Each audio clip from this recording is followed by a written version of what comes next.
today was also the very first speaker we had in the course of our journey to building a community, right? That will help Java developers to grow and thrive. So I'm glad that he's back, right? And you should also be glad as well, because our speaker today is what we call an OG, yeah. You know, in our local parlance, we say OG, like he has seen it all. Yeah, he has done it all when it comes to Java, right? Yeah, he's an OG. His accolade is endless. Yeah, I could have literally used like 30 minutes to talk about our speaker, right? He's not just a Java advocate, right? He's also an international speaker when it comes to giving talks at conferences, tech conferences all over the world, from Ireland to Netherlands, yeah, name it all. And most importantly is that he is down to earth. Like I kind of learn from him from afar. He's down to earth, because consider the level of experience that he has, you still see him coming to your level, right? And that is what you don't see in most devs that call themselves senior. This is not a senior developer, yeah. Like I said, he's an OG, yeah. He's something like a great grandfather level or God level developer, yeah. He's not like that God level, but he doesn't have ego.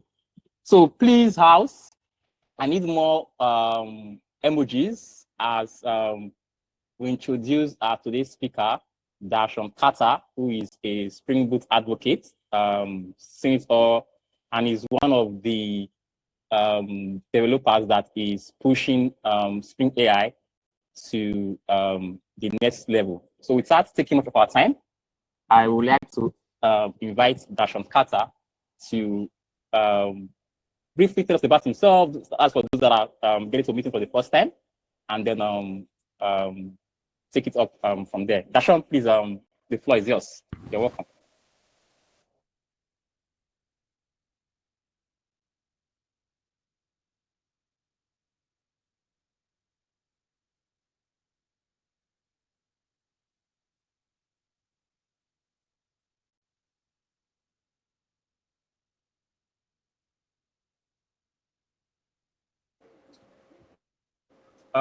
Uh, DaShaun, are you there? I don't know if you're speaking, but I can't hear you.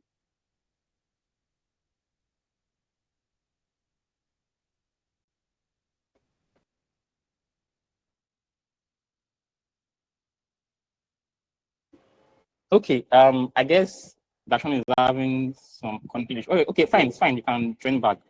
But while we wait for DaShaun to connect back, I would like to just do some other introduction. Mostly if this is your first time joining the NAIJA-JUG, right?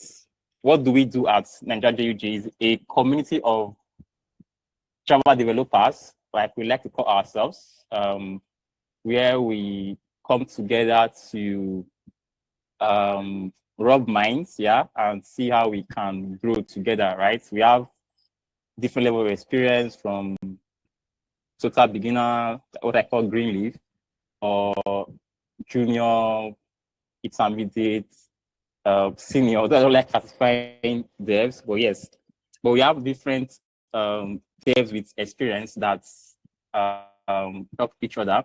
So we are more than just a community, yeah. We are a family, in the sense that we also run try to run programs that empowers professionals and wants to transition into tech. So we do a lot in the community, and we also plan to do a lot as we go. But permit me to introduce some of the key drivers of the JUG platform. First on the list will be Gloria. Gloria is like the mama of JUG, yeah. She's the yeah, let me use the word mama, right? Yes, although she doesn't like to be called mama. Well, borrow Samuel's word, but she is like the glue that connects us together, right? So Gloria, thank you for all you do. We appreciate you. I also see Tochukwu on the call. Tochukwu is also another hard worker when it comes to so the things that you normally see happening in the front end is possible because we have people at the back end that are pushing day and night. Yeah, they are pushing beyond boundaries just to make sure that you are able to get good responses. Yeah, let me use that word: request and response. Yeah.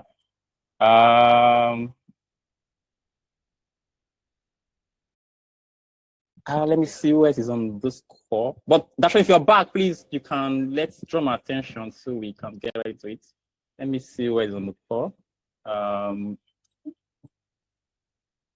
Yeah. Okay. Jonathan Godson, yeah, is also one of our key drivers of the JG platform. So Jonathan, you're welcome. Jonathan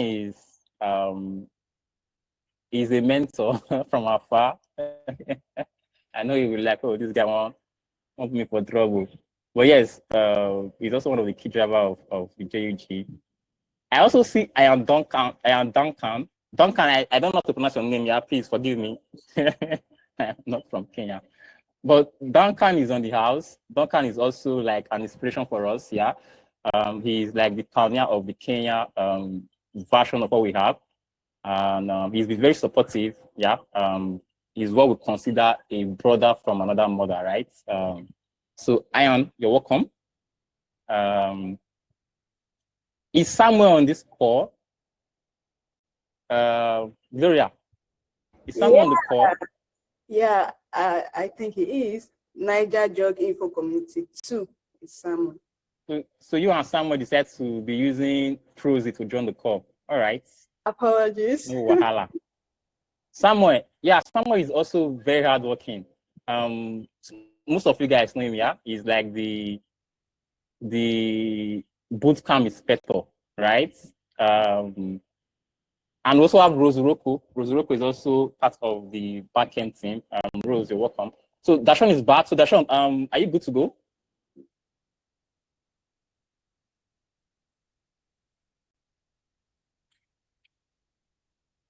Can you hear me now? Yes. Yes. Yes. We can hear you. Yes. Fantastic. All right, we're now cooking with gas. Sometimes we just have to restart the whole thing. I got new stuff and I bought a new monitor, and I didn't expect the monitor would cause all these types of problems. So sorry about the delay. I'm going to jump in. Does that sound like a plan? Let's jump in. We're going to take it away. I'm going to grab a screen here. And let's make sure that everybody can see my screen. I want to see the chat too. Yes, we can see your screen. I want to be able to see the chat. Okay, can I get somebody to put some messages in the chat just so I can make sure I can see everything?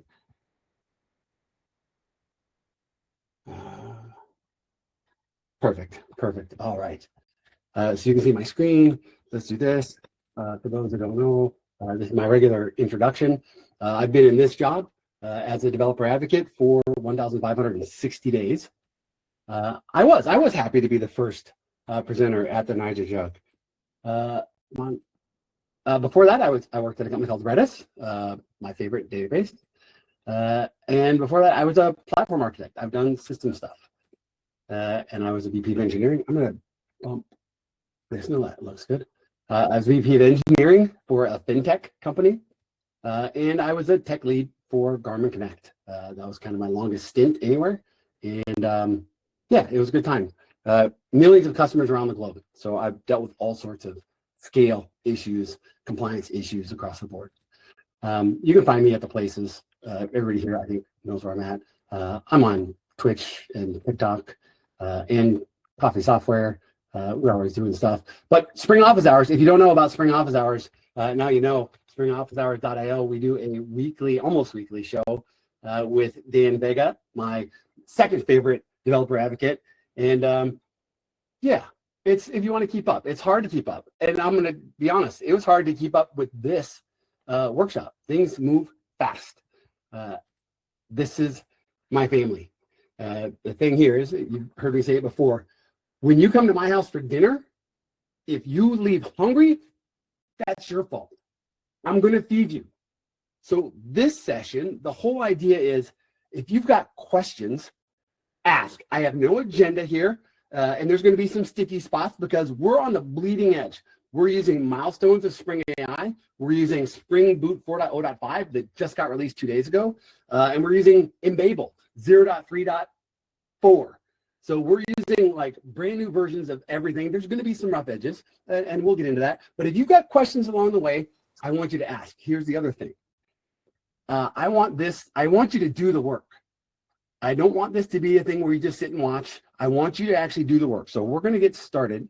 And I want, the main thing here is this project. What I wanted to really emphasize was, you don't have to be connecting to the Azure Foundry, the Bedrocks. You don't have to be spending money, even if you get, some tokens. You can do AI, like real powerful AI, on your laptop. So what I did in order to get this workshop going, I'm going to connect to a older machine that only has 8 gigs of memory. So I want everybody to I didn't copy the thing over. Please hold.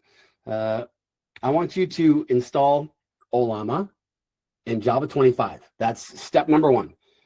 You have to install Ollama in Java 25. And if not, I need to copy this project over to a GitHub repo. So please hold, I'll do that. And actually, I'll just show it while we're doing it. I was working on this project. Let's do this. I'm gonna go make it and copy it over. We're gonna go DaShaun. You're installing Java and Java 25 and Ollama. We're gonna make a new repository of Spring AI agent. No, we're gonna say 2.0.0-M4 Embabel 0.3.4 shop. This is public, blah, blah, blah. We're gonna do all the things. We're gonna create that repository. And then we're gonna do it. Let me copy code over to that repository. There is a Docker. Is there anybody that doesn't have Docker installed? I would like to use Docker. This is one way of being able to stand up these models and tear them down when you're not using them. But I'll be honest, I'm in this spot today where I'm trying to get these agents, these sidekicks, to do things while I'm doing other things. I want to build a team of digital agents. So that's what I'm working on.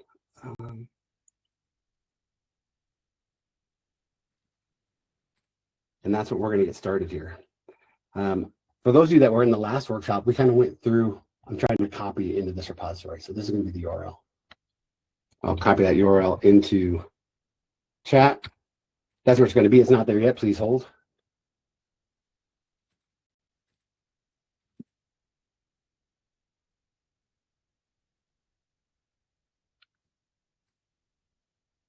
But today I want it to be hands-on. Is my volume okay? Because my mic is right next to my keyboard.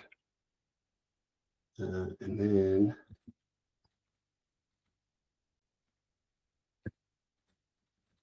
fantastic. I'm seeing emojis.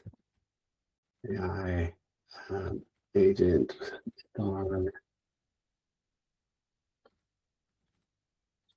We're going to get it.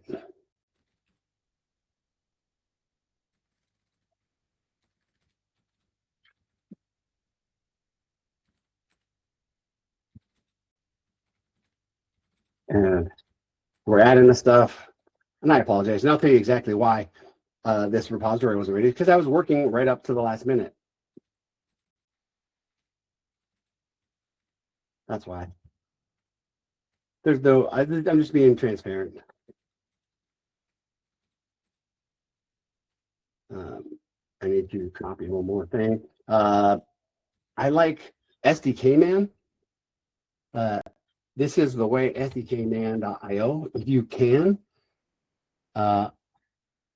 install SDKman as like an optional. Here's your little curl bash. I know that's not like the most safe, but I trust this project. And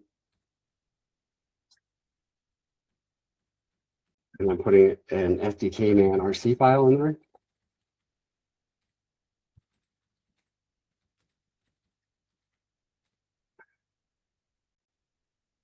And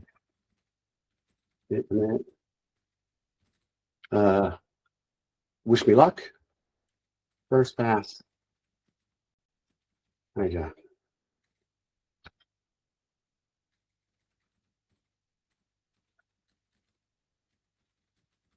All right, that code should be up there. I hope I copied it from the right place. Again, what could possibly go wrong? We're all here together. So now that repository should be full.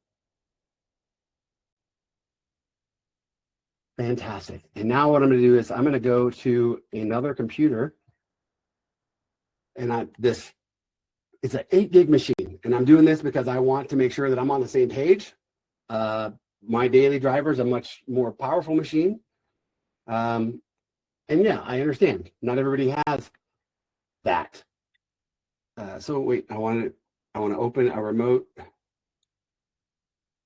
Please hold. Where's my window? Again, this new monitor. Here we go. We're opening up SSH to Yakatan, authenticate. Password is big boy. And we're gonna open this up.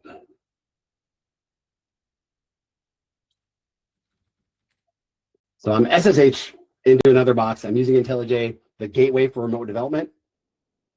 And now is there a way for me to ask if everybody has Ollama installed? I hope that you can see my screen. Is that font okay? I'm not going to do that. I'm not going to do that. So first step, for those of you that don't have Ollama installed, I'm also using Redis in here. So what we're going to do is first step. Oh, wait, I should pull down the new workshop. Let me exit out here. Let me get the new one, just so we're all working off the same one. Close and stop. Please hold. Here's the name of the repo.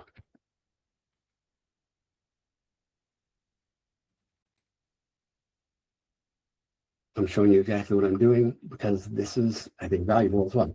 So I'm going to SSH to the, what is it called? Yoko 10. Big boy. Fun. Sean. GitHub repo clone. So this is, we're walking through the workshop. This is where you would do the repo clone of my URL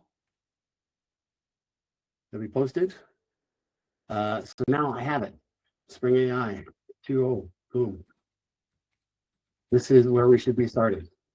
Hopefully that works. I'm going to look. Is there anybody stuck? Is there anybody that's not able to check out the workshop? Hopefully we're okay.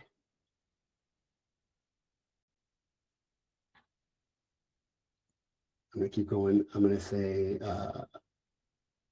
SDK END. I think. SDK END.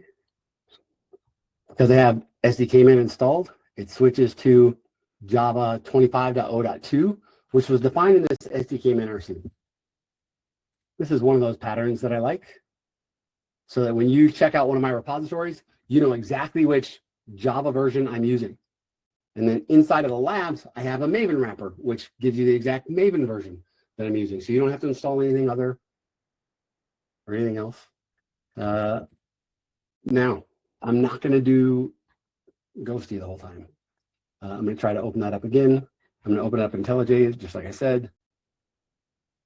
I'm going to open up this using the gateway. SSH. We're in a new project. Yucatan.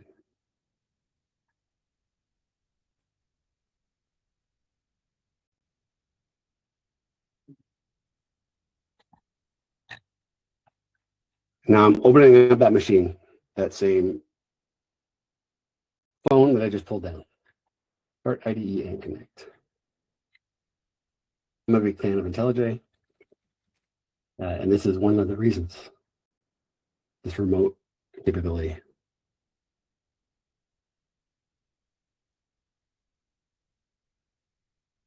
It's starting up again. That's where I'm working on a slow machine, so I should be able to go at the same pace, or I hope we can all go at the same pace.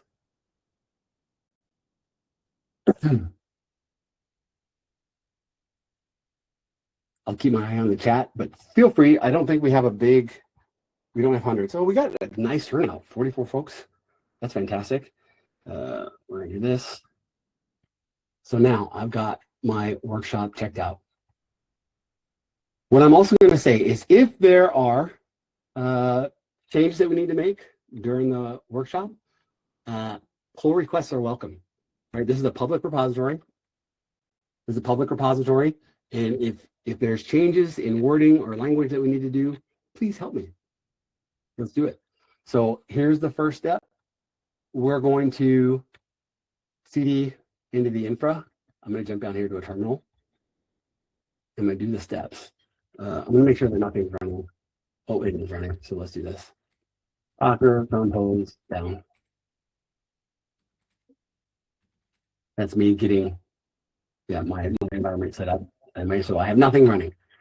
So now I have a Docker compose file in there. And this is just to help with the install of Redis, help with the install of Ollama.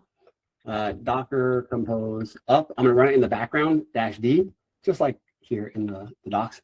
Can you read the text on the screen? Is that font okay? Maybe I should do, that's good. Maybe it's not for me. Not that.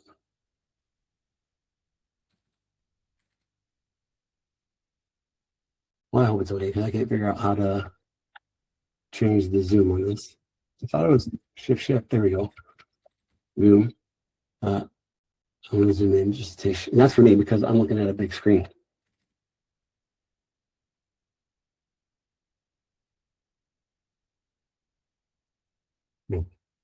How's that? Good. Thank you, Rose. All right. So now I've got stuff running in the background. Docker.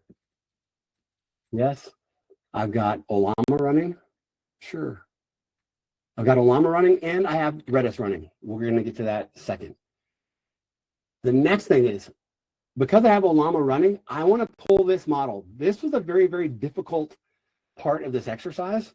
I'm going to show this real quick. I want to give you an understanding of what I'm doing and how I'm operating. So I'm going to show you on my daily driver, my juice box, if you will.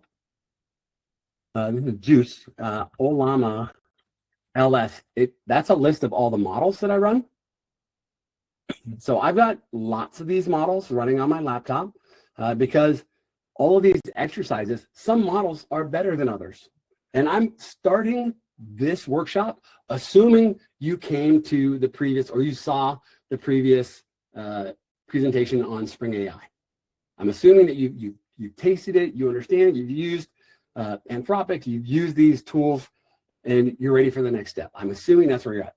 If not, if I need to do a refresher, please raise your hand. If you've not done anything with Spring AI, give me a thumbs up. If this is your first time with Spring AI, let me know. So there is. Okay, we got a couple first timers. So let's do a quick recap. That's fine. I want to meet you where you're at. I have no agenda here. So let's do a quick, fun, DaShaun, let's see, I can do this.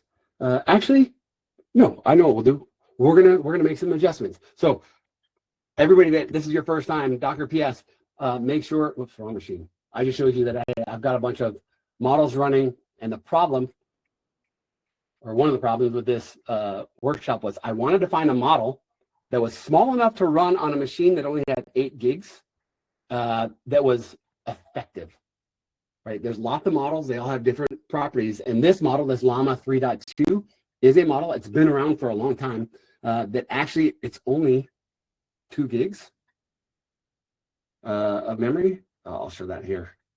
The Llama 3.2 is only 2 gigs.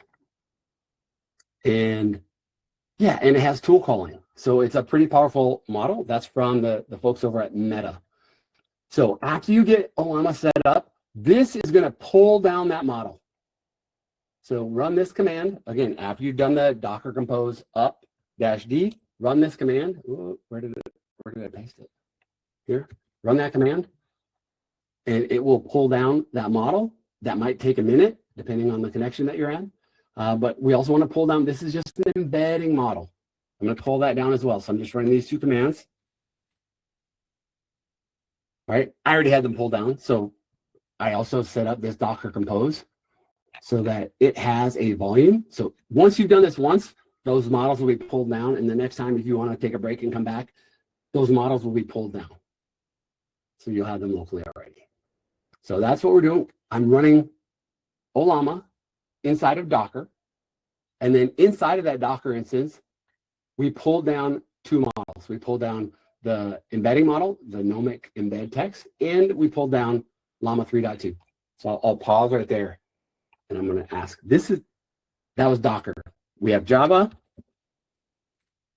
25, and we have Docker running. And I can do this. I can say Docker, Ollama, ls. Again, I'm running inside of the Ollama container. I'm running this Ollama command, the ls command, to see inside that container, what have I pulled down? And I pulled down those 2 models. So I'm going to add that. I'm going to add that to my README here.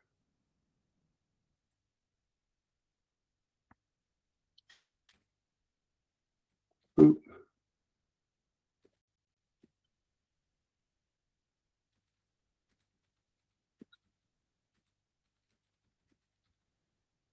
Cool.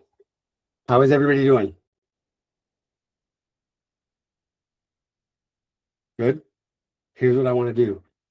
I want to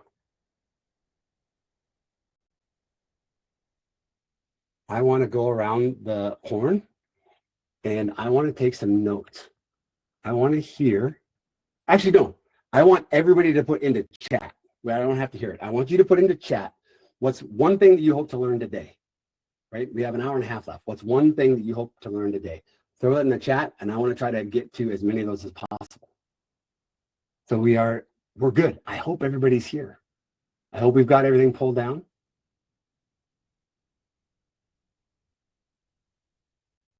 We're going to circle back. So that's just, I set up the infrastructure. And now we're going to get started. We're going to jump in. So as long as everybody's good, I want to see stuff in the chat. You can't win if you're not participating. Yep.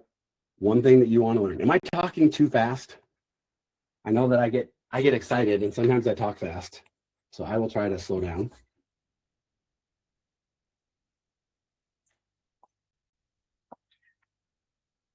But for the new folks, we are going to jump in.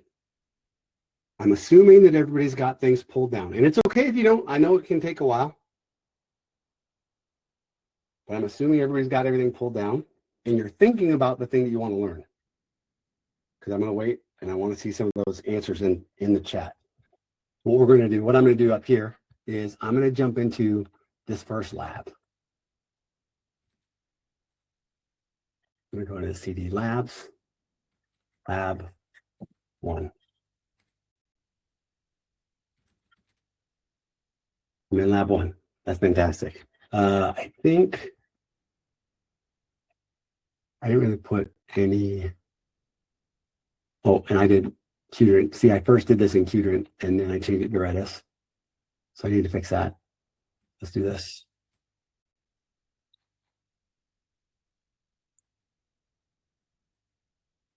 Because this is all OSS, right? Reference Redis instead of Qdrant. Done. We'll come back to that because there's probably a lot of references there. In my org project without compromising company data. I like that. We're going to get to some of that. So we're going to start with this lab 1. I thought I had a README. I disabled the, if you've got an NVIDIA machine, you can comment this out, or you can uncomment that to use your NVIDIA. I added that. We're here. What we're going to do is we're just going to start it up. /nvnw spring-boot run. This should run, right? Fingers crossed. This should run our application. I jump in here. I look, I can see that we are on Spring Boot 4.0.5, which just came out on Thursday, I believe.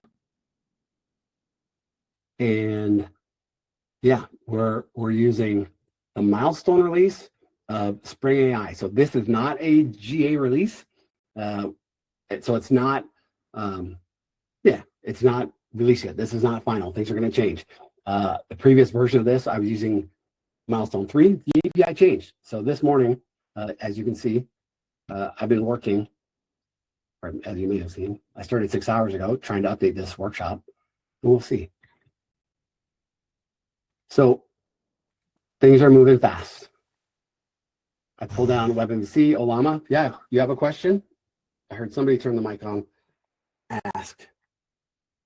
Understand Spring AI. Fantastic. So we're going to go through this nice and easy. We have, this is the big key, right? This is the big key. You can play with this. Ollama is one interface. Ollama is that system that we installed. We're running it in the background, and we pulled down some models. Those models we pulled down from ollama.com. There are a bunch of models available here. This is the hot new one from NVIDIA, but there's a bunch of models. This one is also really, really powerful, hot and new. But you can also search for these models. I can say, hey, I want, vision. I want to show the models that allow me to use vision, that allow me to use my camera. I've spent a lot of time with this lava model. Fantastic. Understanding Spring AI. So that's what we're going to do. So before we understand Spring AI, we're going to understand how this stuff works. I'm going to draw some pictures. All right, we have a bunch of models. Today we're going to use Llama 3.2. I'm going to copy this over here. And maybe I'm using Lava, but I could also use, and these are my models. What are the Claude ones? The Claude latest Opus 4.6. What are some other models? Give me another model name. Somebody in chat. Give me another model name that you've used that you know.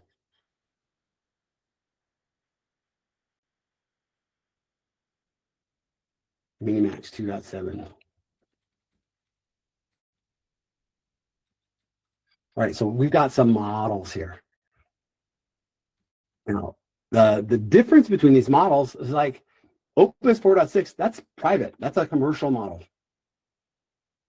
Right? Ooh, I'm going to go like this. I want to say this one. Commercial only. Right? This one is free to use. I'm going to say that. Ooh.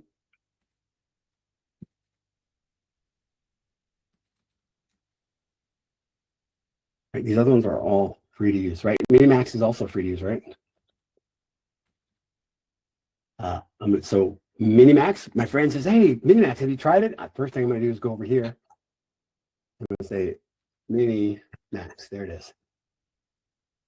I'm going to get some more information about Minimax. I can go in here and I can look at the model, the context. One of these shows the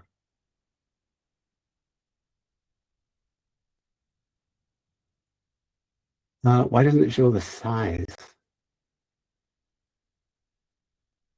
So I don't know. Sonnet 4.6 is another commercial one. Thank you. But there's a difference here. So I'm going to do this. Free to use, and I'll go ahead and put the Sonnet one on there as well. All right. So some of these models are commercial. Some of these models are ones that you can run locally. I'm going to put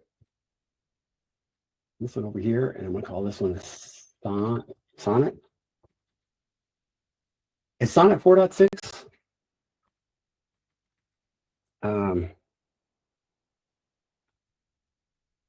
Yeah, Sonnet's at 4.6 also. So we got some of these. Now, how does Spring AI help? So first of all, these ones that are commercial only, you're not running those on your local machine. In order to run those, you need some token, right? Subscription.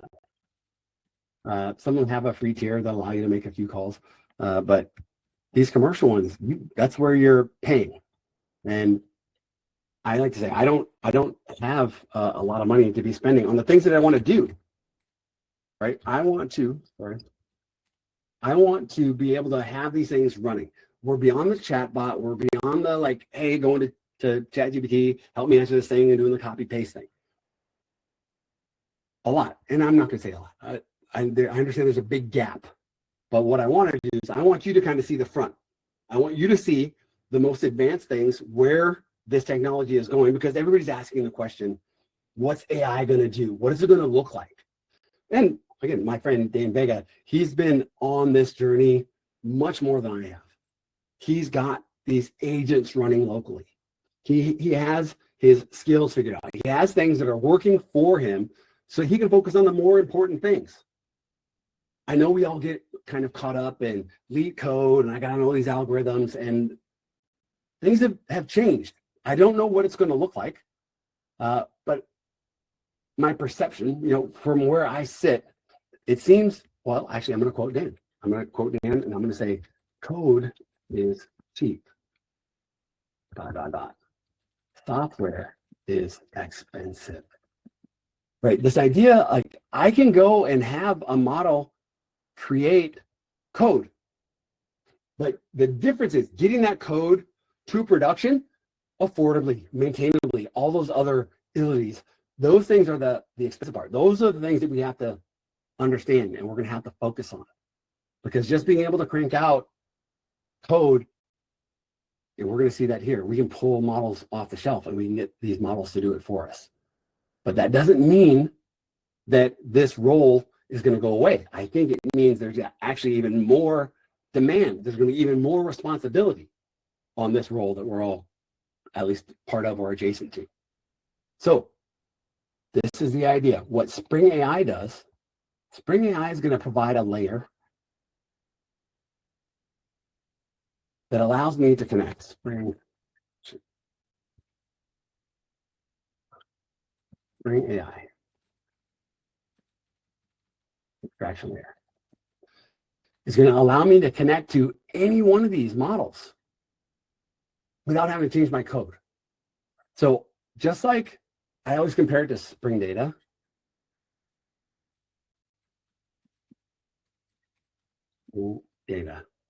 APA or Spring Data, ABC, or even Spring Data.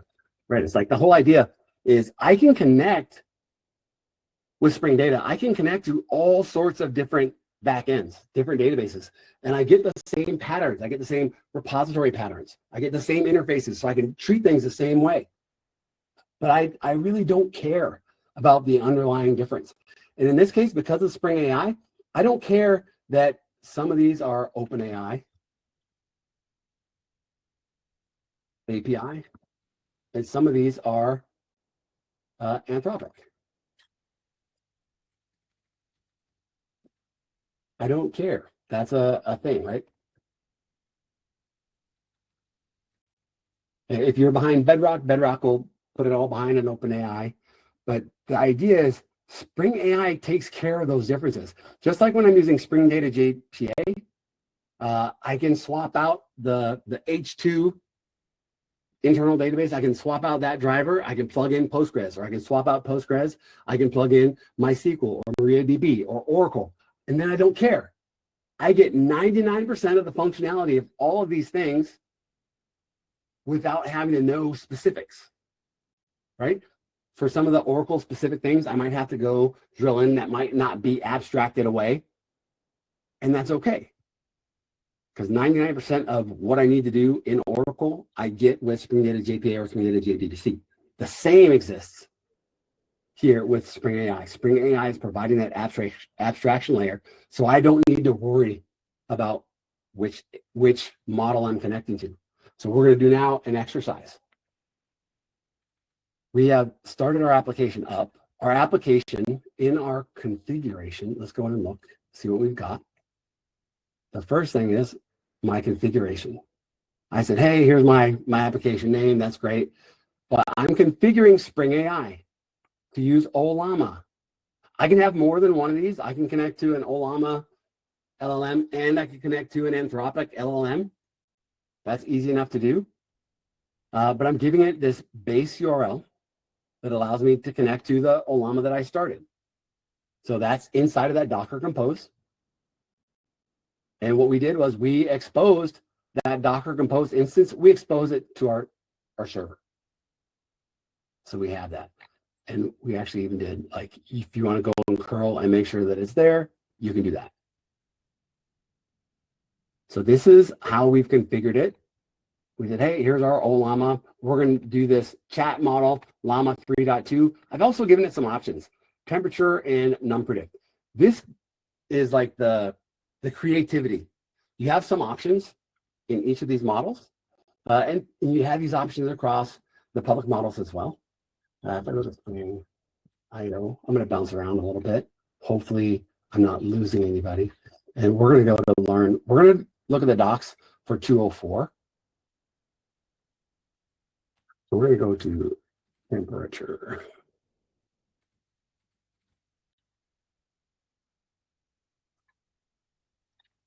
We can configure the temperature. We can configure max tokens, et cetera. You have some of these options that you can pass into each of these models. And that's, right, that's, I think, a deeper conversation. We're going to make sure that we can connect first, and then we can kind of play with those things later.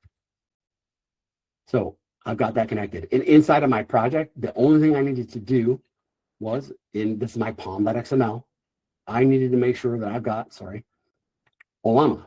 And Ollama, this is the starter. This does all the auto configuration to make sure that I can connect to any of those models. Now, I can switch the model here. If I wanted to use one of the other models, like the Minimax that I saw, and I'm doing this for fun. Let's see. If I want to use Minimax M27, based on what we've already done, let's see if we can do that. Let's see if we can go. I'm going to go up here. I'm going to say, hey, I want to install that Minimax. Right, this is the way we installed Llama 3.2. So I'm going to pull down another model, not Llama 3.2. I want to pull down Minimax. And I'm going to copy that over there. Boom. Let's see, no configuration provided.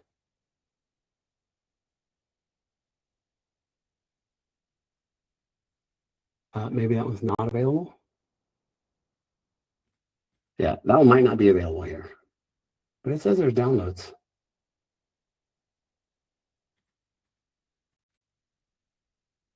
Just so that I'm not failing you, we're going to pull down Lava as our other model. Whoops. Oh, you saw that, right? What's happening?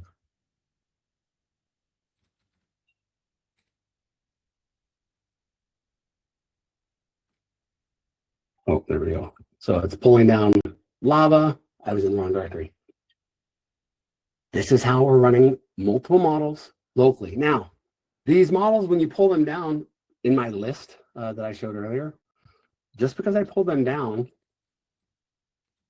doesn't mean that they're all running, right? That's a lot. There's a lot of models. There's some rather large ones. Llama 4 is massive. And they all have different parameters, different size, different data that they've been trained on. This is where I get back to my my metaphor of Spring data. I like to look at these models as like pre-populated databases.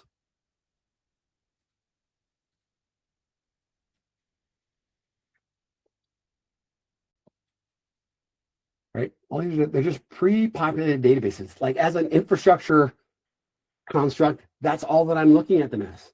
And I have this, again, abstraction layer, just like Spring Data. I have an abstraction over this different type of pre-populated database. Those databases are set up in models. That one's still pulling, right? It's big. This one's 4.1 gigabytes. We're going to pull down one more just because. Oops. I'm going to say Docker compose that in the Ollama container, Ollama pull that Minimax model. And it's going to pull down. See, that's little. I don't know what's going on now, but we pulled it down anyways. So now when I do Ollama LS, I can see that I've got 3 models. I've got that new Minimax model that just got pulled down. And when this one's done, I'll have all those models pulled down, pre-populated databases. But that doesn't mean that they're running. Ollama PS shows me which models are actually running. And on this box, I don't have any models that are running. So even though I had a bunch of models there available, they're not running. In order to save memory, those models will get loaded 1 or 2 at a time, depending on how much memory you have available. And then when they're done, the default with Ollama is it's only going to stick around for 5 minutes, maybe. I think 5 minutes is the default, and then it will get unloaded. So you get access to all your memory back.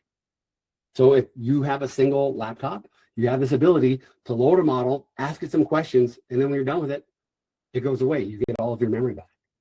That's nice. So that was still downloading. We're in good shape. Have I lost anybody yet? Oh, I've lost a few people already. There's already people that have dropped. I hope I didn't offend. But right now, I'm hoping that everybody has Docker Compose set up. They pull down at least one model. Is there anybody that's stuck? Is there anybody that doesn't have a model running? Is there anybody that doesn't have this available yet? I do not want to leave anybody behind. I want to make sure that everybody is up to speed and able to do this.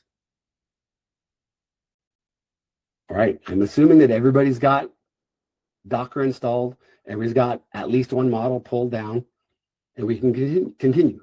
So I've got my application running. It's configured to connect to that Ollama model. I don't want to do this. I want to jump here. So we have this overview. See, this is supposed to be a 3 to 4 hour workshop. We didn't make it that long. We're not going to make it. But I have some steps. I want to just check. We can see this is up and running. Lab 1. Actually, I have the lab 1 instructions in here.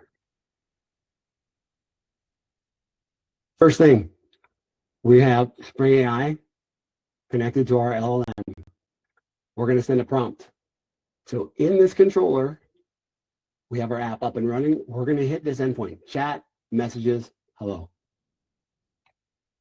That's it. So I've got it running. Let's go over here. Let's hit HTTP. You can use curl. HTTP localhost 8080 chat message equals hello. Now it's connecting to my Ollama model. It's going to load that model. Oh, that was fast. It says, hello, how can I assist you today? Are you working on a new Java project or need help with an existing one?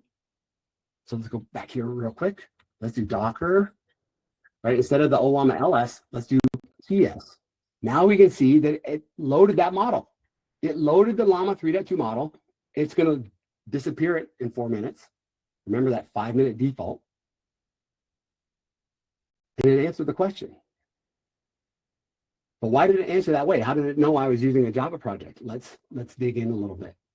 There's a concept here. So one of the abstractions is a chat client, right? That common interface, that chatbot interface, this is how we're interfacing, a request and a response. They can be streamed, they can be asynchronous, or they can just be static, hey, request response, like we're used to.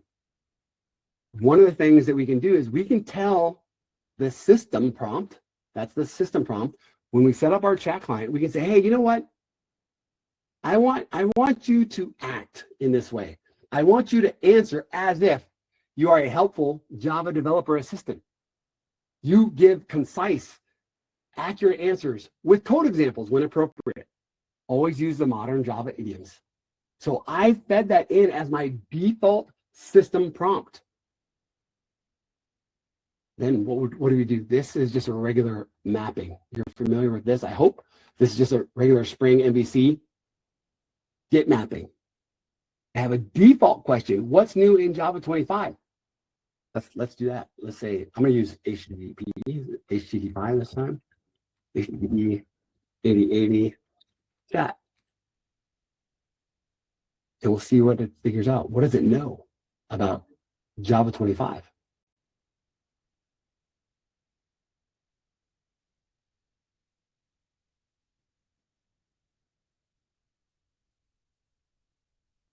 I don't see any questions. I think that's a good thing.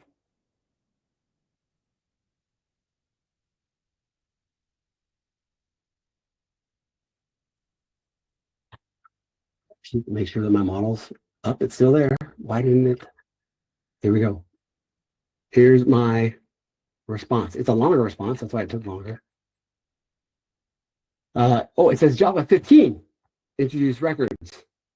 It doesn't know about Java 25. This model was actually, this LLM or Llama 3.2 model was, it's old. It's a couple years old. Actually, let's do this. Maybe this message equals what is the latest information? When is your data update?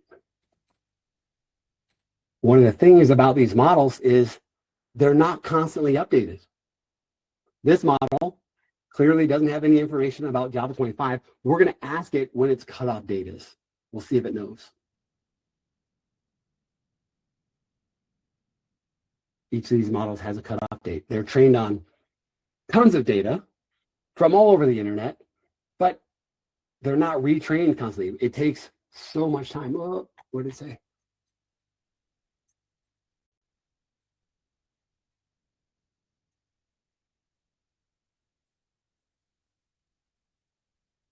It didn't really give me a good answer. Let's do it this way.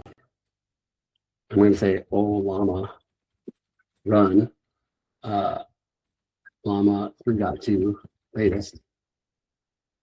This is just giving me a simple interface. Oh, fine. December 2023. So what I did here, I'm on the other box, but I asked that same model, what's your data cutoff time? Now, why didn't that work here? Let's ask that. Let's ask it the same way.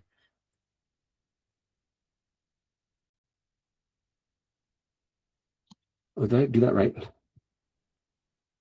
I'm trying to use HTTP. Please hold.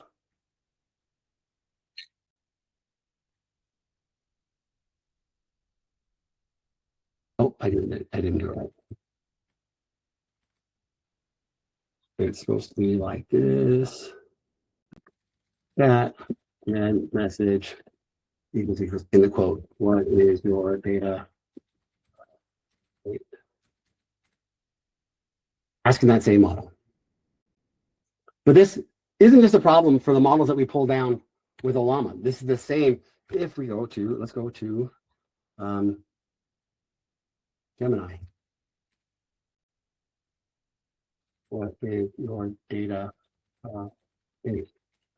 Right, even the public ones, early 2025, they all have it. They can't be constantly updated. But what we figured out is now that we understand, hey, yeah, there's cutoff. If I want information about relevant new stuff, then actually we can see there's a list of tools. I can do deep research. I can create music. There's tools that are available. These tools are things that we can give to the LLMs to extend their powers. So we're actually using a model from 2023, but that model had function calling. It had this tool support.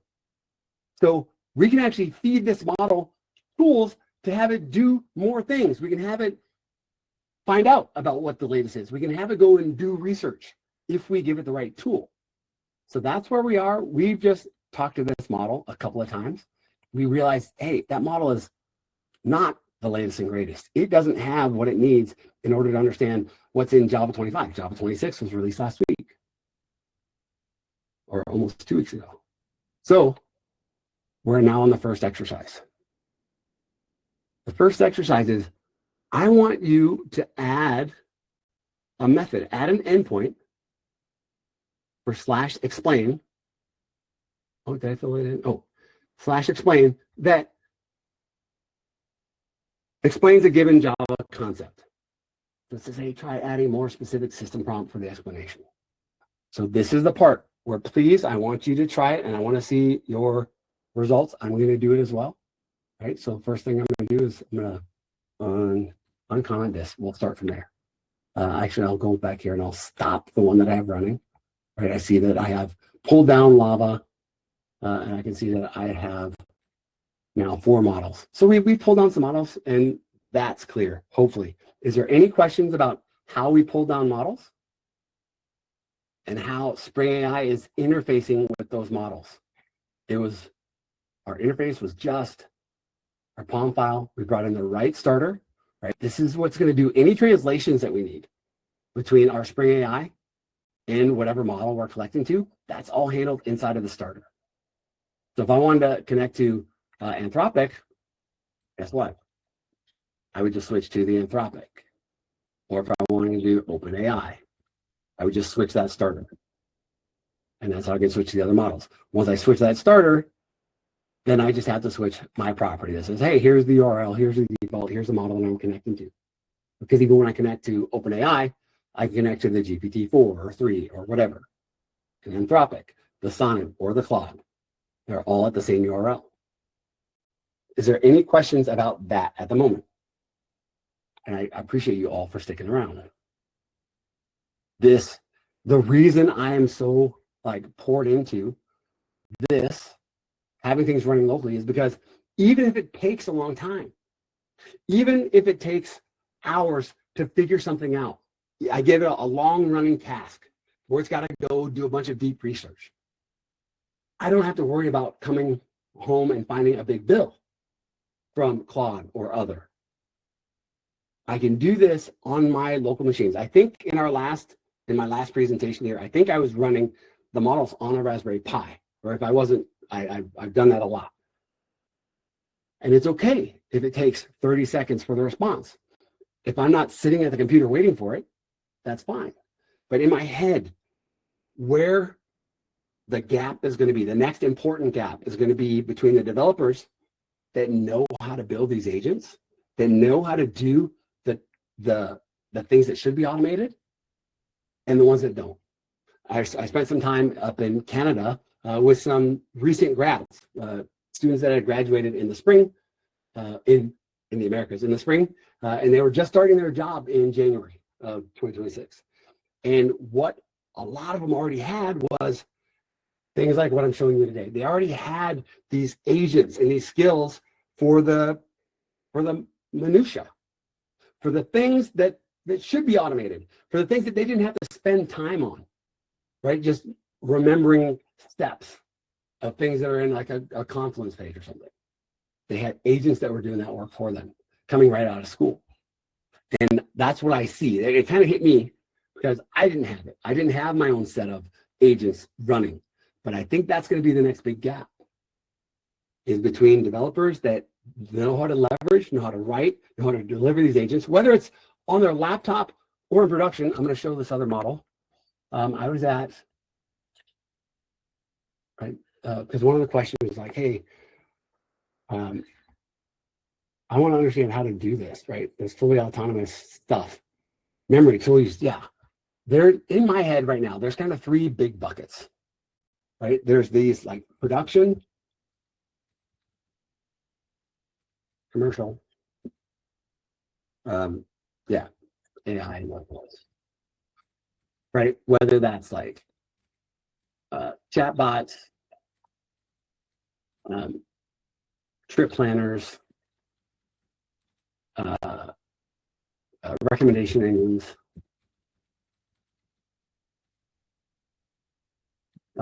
right? These things that are just a part of the commercial offering, where you can go in and interface. That's a bucket. There's not a lot happening. I guess? I would guess of all of the things that I interface with across the companies that I work with, I'd say this is maybe 10% of what I see being used. There's another bucket. And I thought that this was the only two buckets. I thought that the other bucket was just code assist. Code assistance, like the Copilot, open code, where people were just using these tools to help them deliver code for commercial, whether they were AI or not. But that was the big bucket. I only saw those two buckets. You were either building something leveraging AI for production, and you had concerns, right, of token, right, the token economy, security, access, right? You had all of these concerns. But I thought that these were the only two buckets. And what I'm realizing now, since DevNexus, was there's like just a different bucket. It's a different genre. It's just a digital assistant. I'm gonna say OpenClaw. How many people has anybody taken OpenClaw for a spin? You can just do the thumbs up. Has anybody seen OpenClaw, heard of OpenClaw? Do you understand what it is? So we got at least one that has seen it. This kind of, it made a big splash. This idea that you could easily set up an OpenClaw environment. It could run on a Raspberry Pi. You could give it a system prompt. You could say, hey, here's what you're going to do for me. You're my digital assistant. You're going to check my email all these times. You can give it a personality. We could put a personality in here as well. And what I did when I played with this OpenClaw, I realized that there was a bunch of security holes. I saw all the scary things that were happening. And I only played with it for like a week, and then I abandoned ship, because what I realized was, yes, they figured out a lot of cool things. One of the cool things was the long-term memory, right? And I'm going to leave OpenClaw here, and then also this long tasks. These are powerful things, but we were kind of getting to that already in Spring AI. So I didn't play with this for very long, for fear of security concerns.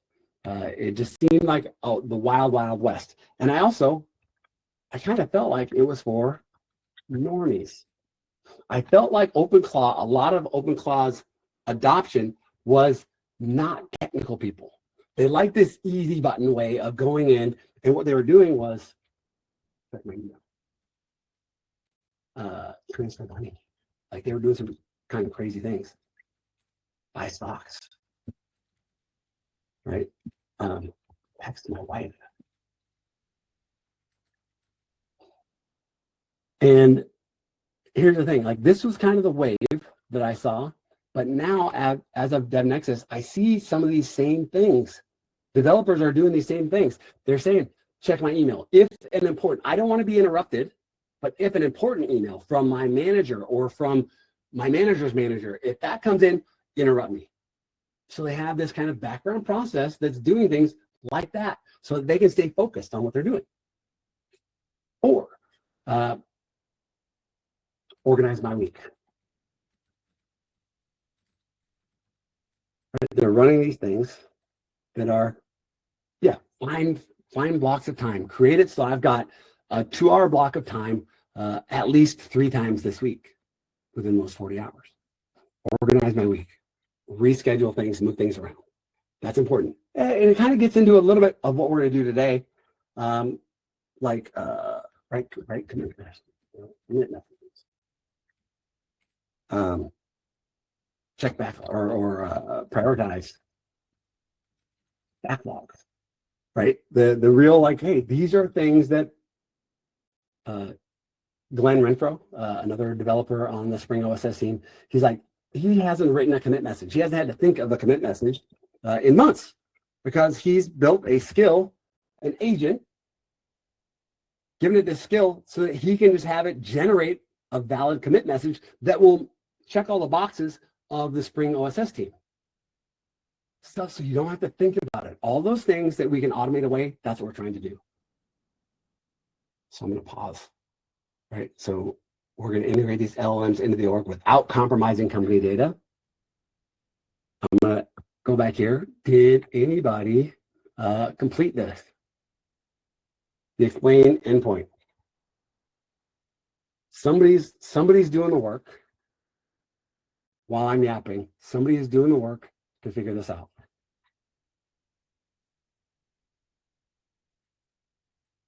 I want to see.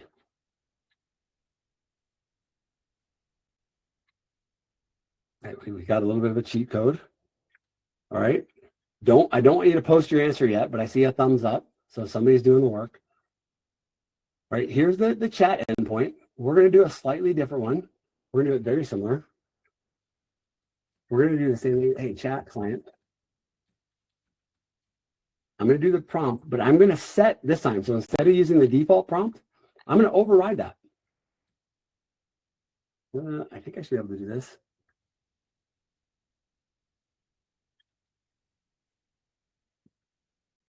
I'm going to say the same thing. Hey, you are a local developer advocate. Right? You give concise, accurate answers. Respond as if you are teaching a workshop to motivated Java developers.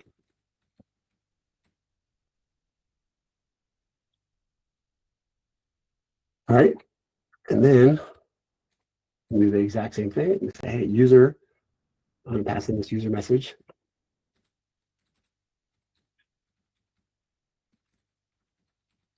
Explain the Java concept. I'm going to pass it in.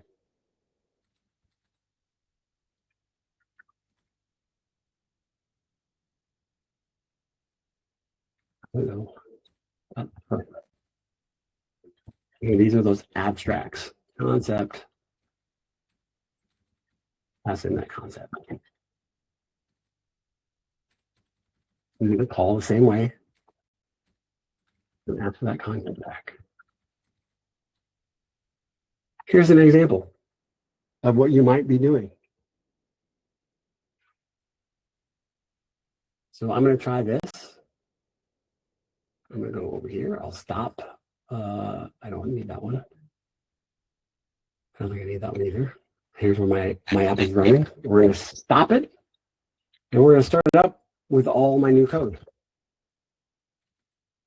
Oops, I was trying to write clean. Start out with my new code. Uh-oh, something happened. Non-static method cannot be referenced, static contact. What did I do?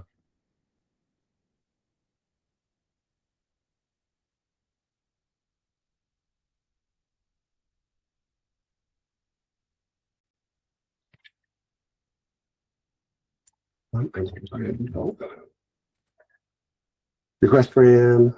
I'm putting in default value.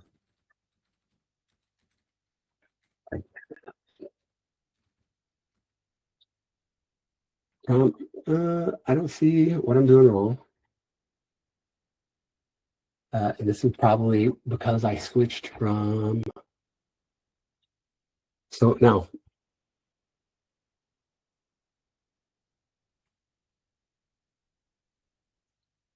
$53.27.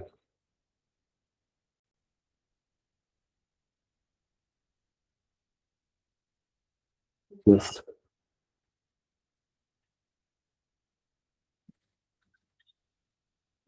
Thank you. Oh, wrong one. Fantastic, fantastic. Hopefully that's up and running. It's got a default concept called hash map. Well, let's see what it looks like. On 8080. I explained. So without passing anything in, I still am passing in a default value. It's going to have to load that model again because it's been more than 5 minutes. I think I can force it to stay loaded longer. I can do that in the Ollama config. I'm not sure if I can do it in the Spring AI config. Actually, I think I can. I'll go look while that's running. Oop. This.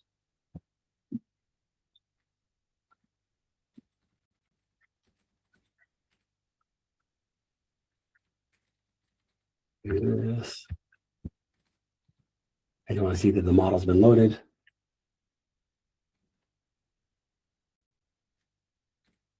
Hey, the model's been loaded. Fantastic. I should get a response.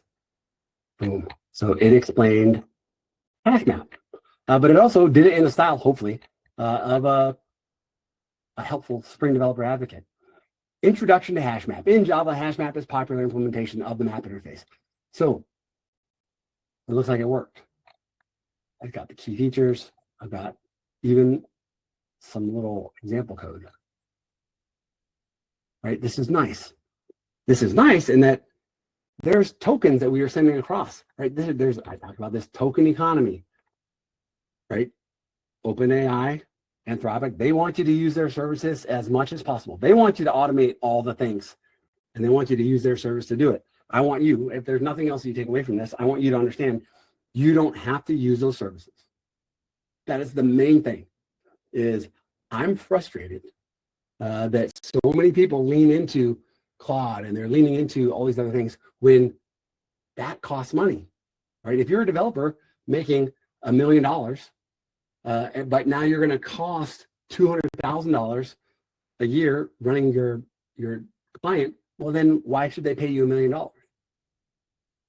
So in my head, if I can do these things locally, if I can do all of this on my laptop, if I can be a developer that doesn't also need $200,000 of tokens every year, I feel like I'm in a better spot. So that's my perspective. I travel around the world, and I'm just taking it in. This is what I think. So this is where I'm spending my time. And I want to do this locally. So I want to see. I'm going to make sure my questions are being answered.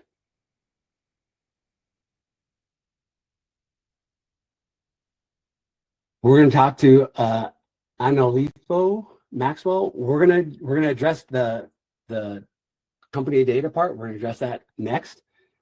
But hopefully, Frank, Joseph, hopefully you see how we're able to pull this in. The nice thing about Spring is all the other abstractions are the same, right? I can do all these things at the same time that I'm doing Spring Data, Spring Data Gemfire, Spring Cloud Gateway. I can put all these things inside the same application.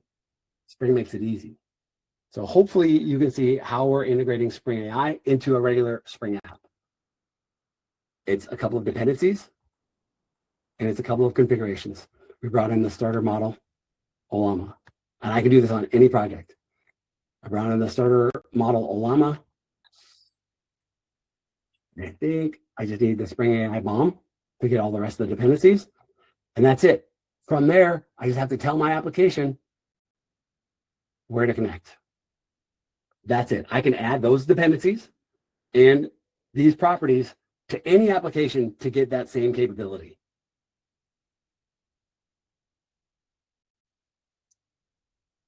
Can you bomb me? I hope. We're getting a little bit better on understanding what Spring AI does, right? The main thing is Spring AI is providing that abstraction over these LLMs. It makes it easier. There's lots of frameworks out there for doing this, for creating a chatbot, for getting information back from a model. But Spring AI is the one, I'm very biased, right? I work on the Spring team. It's the one that is the best. It's that highest level of abstraction that you need. Some of the others require you to be down in the weeds. Yes, you can still configure all the things with Spring AI, but by default, you get same defaults out of the box. So you shouldn't have to be required to configure all of the things in order to do the simple things. I understand you still want to be able to turn all the knobs. You don't, that's not taken away, but you shouldn't have to generate the 50 lines of YAML before you can do a simple hello world. I think we demonstrated that in this first chat, in this first lab. I hope so. But yeah, if you keep the questions coming, I'm just kind of walking through the chat, making sure, understanding how to design a fully autonomous. That's what we're going to get to. Let's see, let's get to that. Quinter, understanding what Ollama is. Do we understand Ollama? Have I done enough to explain what Ollama is? I put it into a Docker container. I also show you, like, I can have Ollama running on my laptop in the background for when I want to start these agents. I can have it there all the time. It can be Docker. There's native clients for Windows and for Mac OS. Actually, and for Linux too. Linux doesn't have like the GUI, I don't think, or didn't the last time I checked. But this is just a way for you to run any of the models or lots of models that you can pull down from Ollama. How to get it set up, how to use it, local AI models. During the session, I aim to explore how Ollama operates, learn how to install and run models, gain practical experience by interacting with a model locally. This will help me understand real-world usage. Yes, I feel, Quinter, I feel like I checked that box. I think I did that. We got some model examples. For Anthropic model that need to be subscribed to before one can use them, can they also be pulled down? No. Stanley's question, you cannot. That's the big difference, right? You can't pull down the Anthropic models, right? They are commercial. That's how they're making their money, right? If they let everybody just pull it down, they wouldn't have the billions of subscribers. And when it's local, you're not paying in the tokens. You're not participating in that token economy. And right now, that's where they're making their money. So this is the big difference. Now, I think your next question should be, like, I want all the things that I get with Claude Code from Anthropic, right? Or Copilot. I want all of that power. I want to feel that. I do too, right? This one, right? This is the one that's in my circles lately. That's kind of the popular one. It does a lot of really cool things, but it's even more expensive than this, right? This one I'm going to put over here. I'm going to put it like this. Right? It's a little more. It's even more expensive. So it fills things out. It explains things. It's got a little bit better reasoning, but it's expensive. Now remember, these are free to use. So there's a trade-off here. There's a trade-off in, do you want to use these models? Do you want to use the subscription models, the frontier models, to do these things? Do you need to? Or could you use one of these free to use models and get similar results? There's one more thing I want to do here in this chat controller. I hope that you had enough time. I'll put this answer in the chat for those that want to try it out. I'll put my answer. I'd love to see your answer now. I wanted to give everybody a chance to use it, but there's one more exercise I want you to do. I want you to modify the system prompt, either one. Right now that we've got two, I want you to modify the system prompt so that it responds as a pirate. Right? What we're feeding in to this system prompt, it's setting that character. It's setting some baseline rules. So I want you to modify, and this is a simple example, modify that system prompt so that it responds like a pirate. Have I done enough to explain how to do that? I showed two examples of the system prompt. And I want you to do that. And I want you to paste in one of your responses where it's responding as a pirate. My camera wonky?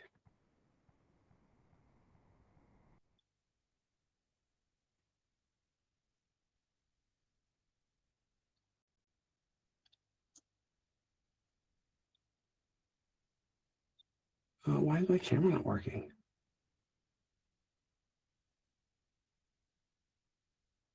Well, that's lame. I'm sorry that my camera isn't working. I don't know why it's acting like that. I'm going to try to close as much stuff as possible.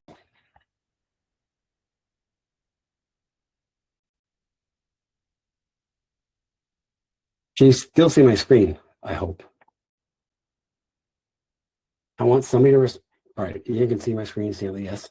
I want somebody to paste in one of their pirate responses, please. I really want you to be doing this with me.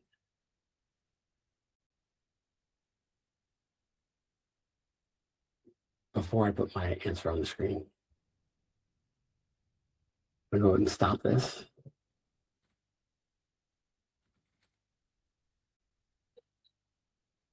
Somebody, anybody, put a response as a pirate.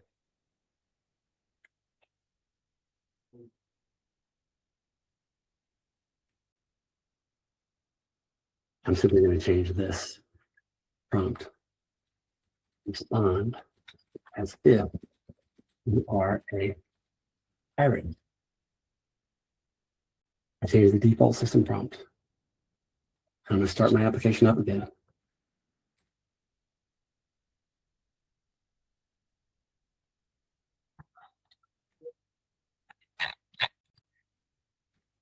And instead of using it, I'm going to say chat. I have a default. I do. I want to say message equals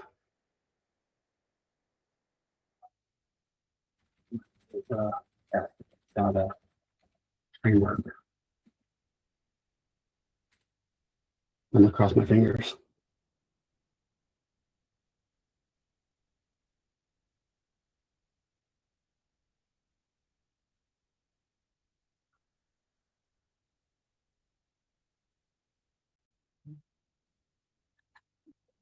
It's going to load the model again. Cool. It's going to do its thing. It's going to be very verbose. It's going to say a lot of stuff.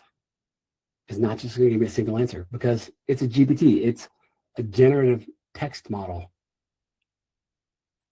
Oh, the wrong answer. Unbelievable. I hate this model. Oh, wait. Here's some examples. It started with Spring Boot. It knows what's going on. That's up to you. Consider your project's requirements and choose the framework that best fits. Haha. Right. So it's got all of the Java frameworks. I jumped to conclusions. Spring Boot, most widely used Java framework for building enterprise level applications. Great choice. Fantastic. But it's a lot of stuff. Right? That's a lot of text. If you're wanting to integrate this into an enterprise application, you don't want to be parsing that information, right? I want to I want to do an example. I don't remember. Actually, I can go over here. I can say record output. I just want a single answer.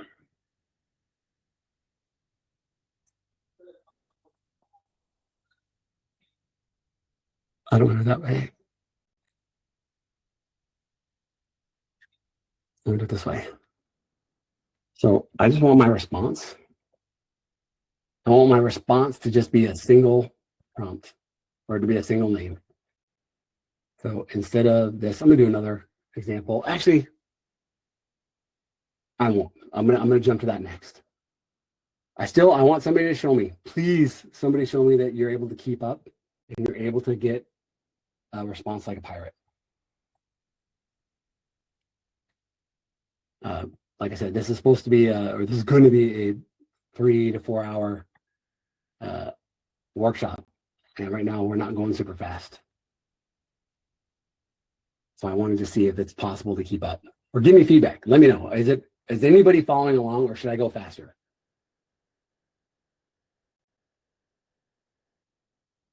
Faster, slower. We're okay. I can speed up. I'm gonna do, and if I go too fast, then slow me down because I hope we're setting a good baseline. I hope that you're understanding this. Again, I don't have the big goal. I want to make sure that you get this, and if we only get the first 3 concepts, that's fine. So we're gonna close this. We've done some work. I'm gonna close all the tabs, and what we're gonna do is we're gonna scoot forward. I showed you the answers. It's pretty easy. We made small changes. We got different results. I can also say, respond as if you're a, executive for a newspaper. The system prompt is kind of like the filter. It's like your select query. You can say select as. You can tell it how to respond. The user prompt, that's your regular query. Right? What's new in Java 25? So we did that. Hopefully that was valuable. I'll ask for feedback when we're done. But what we're going to do now is we're going to stop our first lab and we're going to go into our second lab. So we're going to go lab 2. Lab 2. This is where we're going to get into the other question. Like, hey, how do I do this? How do I bring in AI stuff without compromising my company's data? Right, where was the question? Without compromising company data. So that was Analifo. And that's this next thing. This next step is like retrieval augmented generation. So these models, they know nothing about me. They know nothing about anything after 2023. So how do we get like our real company information? This is another one of the benefits of Spring, right? A lot of enterprises, a few 100,000 enterprises have built their systems on top of Spring. These enterprises grew on top of a Spring bedrock, right? That's what they built on top of. Some of them, have been using Spring for 20 plus years. So there's lots of Spring in the building already. So when it comes time to pull some of that information out from that Spring-born infrastructure, Spring AI makes a whole lot of sense. So we're going to go over here. We're going to close this one. And we're going to start it up. I think that's the safe first step. It's using Spring 4.0.5. We're going to jump into our code. I think I put some notes here. We're going to ask some questions about ingested docs. So this is a good one. I hope that you got the code because this lab will be more fun if you brought your own code. So let's start it up. NW Spring to run. It's still going to connect to our same Ollama, but this one's also going to connect to our local Redis instance. And what we're going to see here, hopefully, is we've pulled in a document. It ingested one of my local documents. So let's go look. So here's our regular Spring Boot application. I don't like the way that I've organized this, and I apologize, but it organized it based on a bad set of information. First thing, we've got this data ingestion service. This data ingestion service is fairly simple, right? Hey, I want a way that I can pull in documents. So what I've done is I've set up a vector store. I don't want to parse documents, right? If this is any longer than these 20 lines, it takes a long time to parse these documents. This document could be gigabytes or terabytes of data. But parsing and finding information in those large documents is difficult. So what we're going to do is Spring AI gives us the ability to pull in a vector store. Let's go back here. So what I'm going to do here is I'm going to draw some little similar. I'm going to try here my model, whatever that model is. I'm going to put one more box on here. This vector store, or vector database. And I'll put my app down here.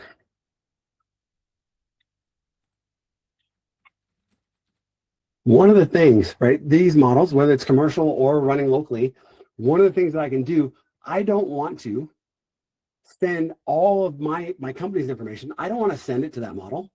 And honestly, I don't want to train my own models on my company's information because it's a long, difficult process. It's an expensive process, right? The big thing that these guys got going for them is they spent a lot of money to train these models. So they've captured a lot of information, and that's their value add, is that they've already captured all of the information that you might want to use. And I'm sure that there's tons of information that's stored in these models that never gets used. But that's another story. What we want to do now is I want to use one of these models, but I want to give it some context of mine. I want to ask it stuff about my company, my information. How do I do that? Well, that's what we're doing here in this RAG implementation. Go back over here. I've got my data ingestion service where the first thing it's going to do, first of all, I've configured a vector store. The vector store configuration is just as easy. Spring AI, vector store. I've brought in Redis. Redis is going to be my vector store. I've set up a little index for that data, and I want to initialize it out of the box. That's easy. So here's the path. The path is my class path. I could add a file share. I could add an NFS file share, and I could index an entire NFS folder structure, right? This is up to you. This is just one way of pulling things from a file share or pulling it in.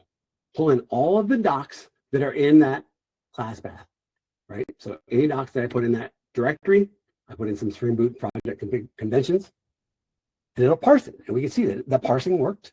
It pulled it in. I'm going to dig down a little bit. One of the things when you're pulling in documents, these documents, I'm going to try to describe this.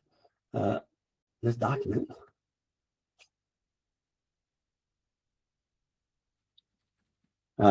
Parsed or split into tokens. Tokens, the same types of tokens that we talk about when we talk about that token economy. Token is about, depending, you can adjust it. Let's just say it's 3.5 words. We're going to split up whatever document we feed it, PDF, Markdown, etc.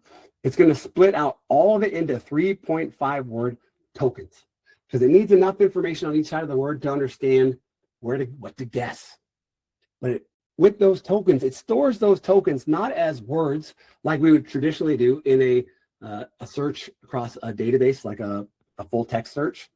This is not full text search, right? This is powerful, fast, because what gets stored in here is just floating point numbers.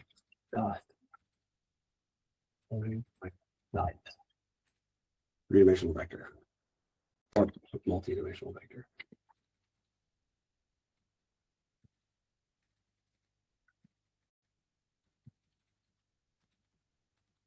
So my little the thing that really made it work. King as a token minus man equals or plus one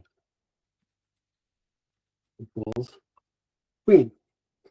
When I first heard this example, This is the one for me. This is the one that made it resonate. So king might be a vector pointing over this way. Queen is probably somewhere related. And man is another vector pointed over here. Woman's another vector pointed this way. But the map, those floating point values, king, wherever that was, minus man, wherever that was, plus woman, wherever that was, is going to equal queen. That's how this floating point vector database works. Similarity search, semantic similarity search, not full text search. So it's the idea, depending on the number of parameters, right? Those are your dimensions. The parameters is the number of dimensions. So every token is going to get, if I've got a billion parameter model, it's going to take every token and it's going to give it a value of on every one of those billion parameters, a value or not. But that's going to determine the vector. So this is it's crazy. It's hard to comprehend, but it works. It makes it fast. For any search that I've ever implemented, including the off-the-shelf open search, Elasticsearch, all of those, VectorDB is the easiest implementation to find information across millions or billions of different indexes. It's fast, it's powerful. So what we're going to do is we just showed, hey, we're going to pull in this document, we're going to vectorize it. We used Pika, which is one of the libraries. We say ingest and store. Pika is going to be the way that we split that document. And we also pass in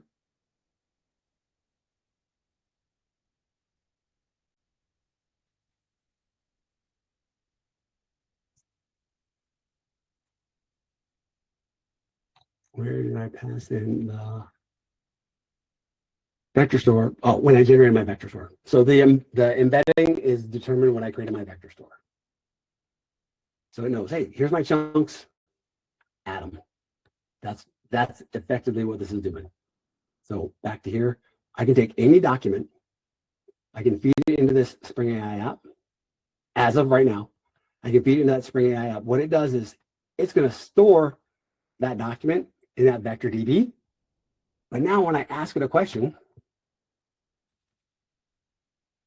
what it's actually doing under the covers, where in our previous example, we said, hey, I want you to tell me something, right? Tell me something about Java. Everything, the only answers I got were for what was already in the database, in the model. This time when I ask a question, I actually can say, hey, ask that question, but I want to feed some additional information from this vector database in with that question. It's called prompt stuffing.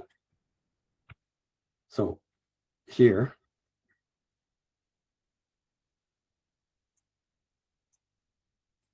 let's do this.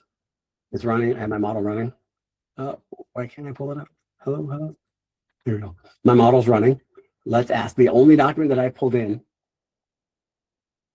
is this Spring Boot conventions. So let's ask it a question.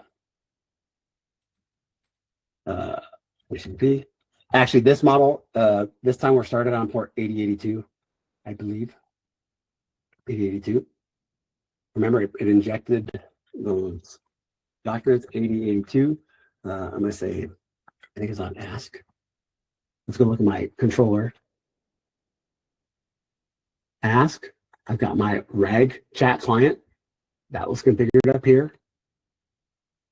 So it says, hey, you're a documentation assistant for a Java development team. This is the system prompt. Answer questions using only the provided context from your internal docs. If the context does not contain the answer, say so clearly. Always cite which document the information came from. So I said, hey, I want this question and answer advisor. I want you to do the prompt stuffing from the vector store. And I've given it some little values here on how accurate, how much fuzz I want to deliver. So this is how I'm passing in the information. So whatever question that I ask, I also configured my vector store here. This is how I configured Redis. Fairly simple. And this, as I was doing this, this actually was what I was spending a lot of time on. Again, we're using Spring AI 2.0.0 M4. And the implementation to do this easily, like you'd expect it to be, an auto-configured bean, it didn't work. So this is where I spent most of the time this morning, was getting this to work, not realizing that the auto-configuration didn't work before.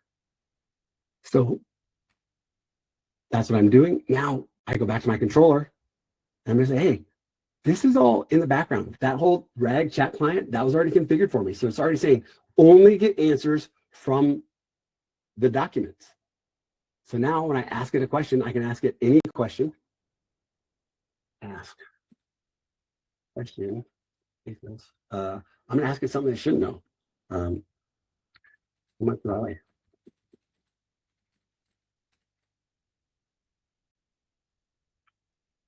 Because it's only supposed to get its information from the documents. Because that was our system prompt. And that is also, this is also one of the security things. One of the problems that we see in doing this in enterprise is you've got to be really careful about what you let your users do. So I'm gonna give an example again. I worked with a company, and they were Christian based, and they added chatbot to their website, but they didn't put any guardrails. They didn't put any guardrails on what they were doing. So this is kind of a two-part thing here. I said only from our docs, right? We're putting some of these guardrails on what's allowed in, what's allowed out. And I'm so disappointed that I'm going so slow. But users being users, they started asking questions, not Christian, right?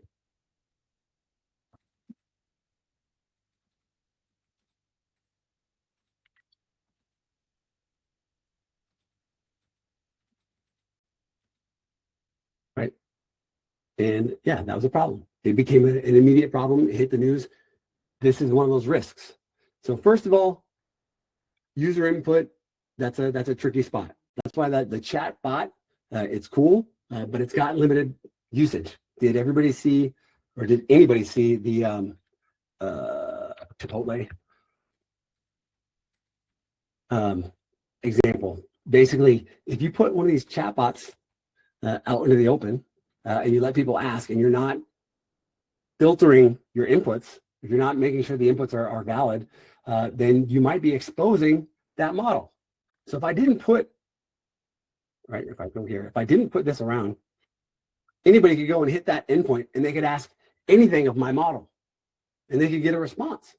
And they could write an API and they could just be using my tokens, my infrastructure to get their answers, especially if I put out a fancy model like Llama 3.2. So this is just an example of the guardrails that we put into that default system prompt. Here's our example, or here's our answer. I don't have any information about your weight from the provided context. The text only contains biographical information about DaShaun Carter, his work history, and social media profile. Oh, it does not include personal details such as weight. I couldn't find this information in any of the documents cited. So the problem here is I loaded another document before I started the workshop, so it's got more. So let's ask it another question about what are the testing guidelines? This I expected to find because this Spring Boot convention exists, right? We've got testing guidelines. So I expected to be able to answer that question from the information that it has.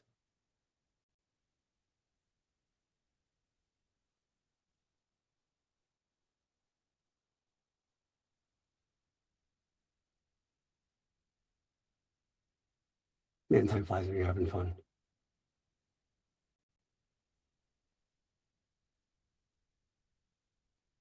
And I'm running on an 8 gig machine, but this is the trade-off.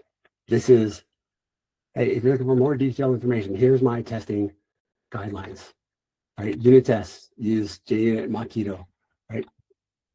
Use Spring Boot test, controller test, use WebMVC test. This is fantastic, right? So it got the information, it was able to parse it, it was able to find out where that information lived. Now, back to you. I'm going to assign some homework.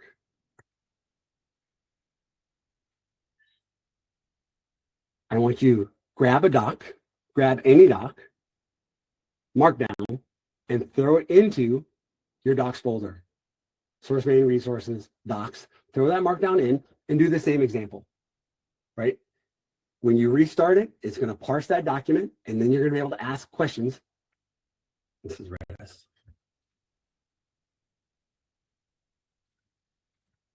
Right? And you can see it. So let's go look. Because I switched from Qt to Redis, I can go see that Redis Insights is on, I think, where did I put it? 8001. Here, localhost 8001. Why isn't it working? Oh, because it's not localhost on this one. It's localhost on the other machine. So I have to do Yokotan. That's the machine that it's on.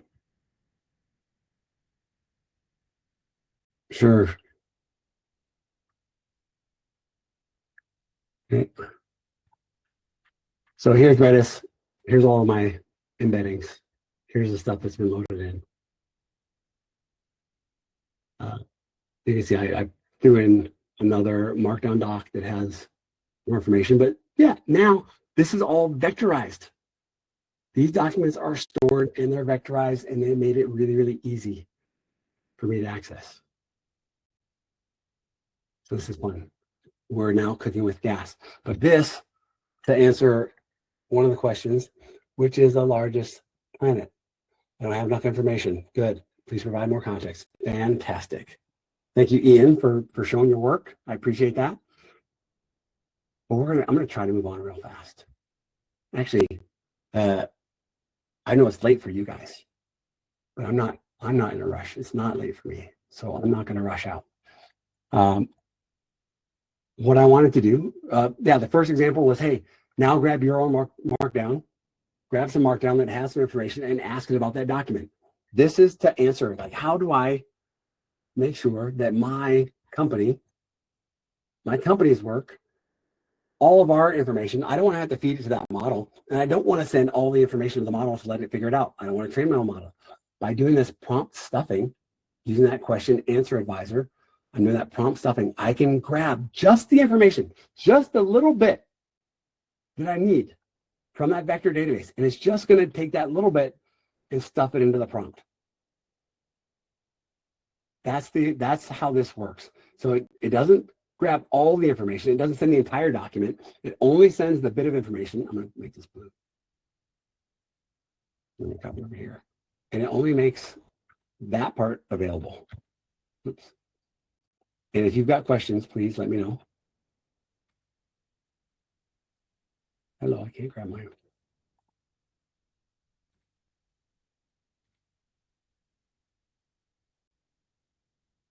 So that's what's happening. That just grabbing the little bit of information, the information around my question is all that gets passed in, that gets stuffed into that prompt. And this is one way that we can make it so that, hey, I'm not leaving all of my data up to model. The other thing is, I can, when I'm using this model, depending on what I'm doing, I can make this a read-only. Right? These are some of the other constraints that we want to think about when we're doing this at the enterprise level. Make sure that the things that are getting your company information aren't also modifying it.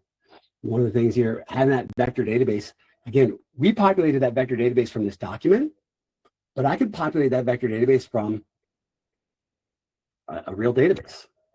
Right? It doesn't have to be a document. I can do real-time queries of a database, and I can have that be this retrieval augmented generation. Doesn't mean vector DB. I can stuff whatever I want into that prompt.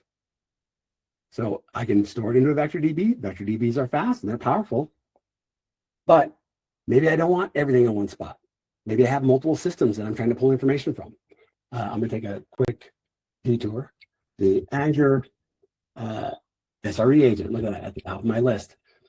What we're working towards, what I'm showing you is, hey, this is cool. Bruno was on our office hours a couple weeks ago, and he introduced, here's an agent. What we're doing is we're building the pieces.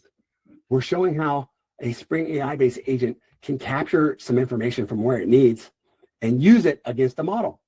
So the team over at Azure, they did the same thing for the Azure SRE agent. What that's doing is, instead of pulling information from a document, its source, I'm going to go here, the Azure SRE agent, right? It's getting information from, right, the resource,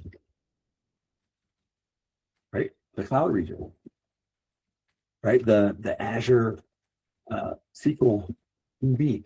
It knows how to query those bits of information, and it uses those bits of information to do its prompt stuffing to whatever models are available within Azure. But that agent, that's one of those autonomous agents. So let's go one step further, and then this is the exercise. You added your own markdown.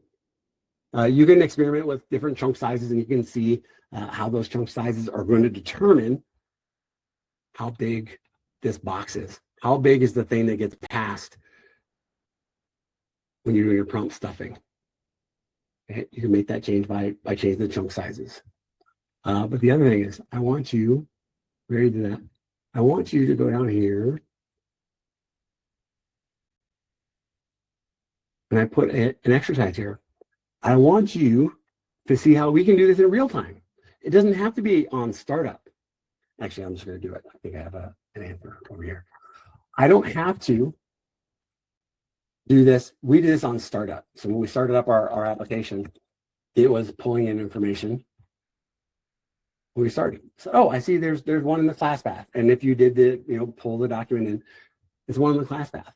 But let's stop it. Let's say, hey, I don't want to wait. I don't want to have to restart when I need new information. If you've used any of these other tools, you can say, hey, go read this document for me. Let's do that example. Like, go pull in a document. I'm going to grab some cheat code here.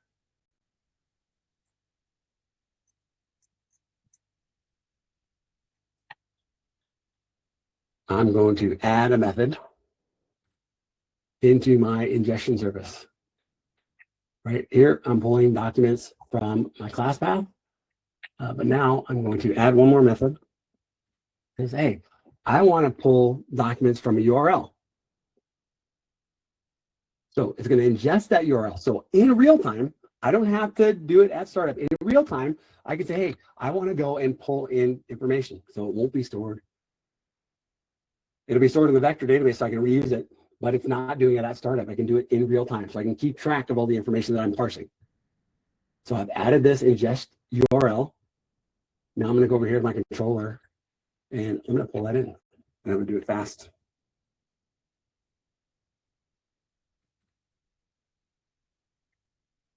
I'm going to pull this. Say, I want to pull that ingest service.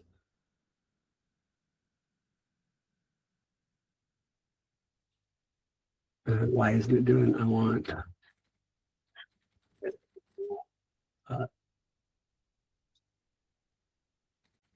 document service,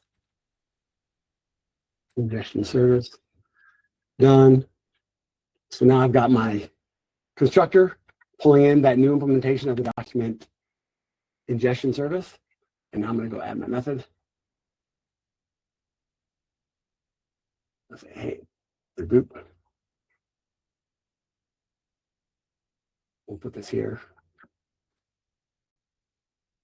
Ingest. I can ingest a document, store it in the Redis, and then the next time I ask it a question, it'll use all the documents that are available. So I need somebody to put in a URL, some URL that has information that we can parse. And I think we can do this. I mean, let me run. I need a URL in the chat. Oh, what did I do? Oh, I didn't bring in my imports because this.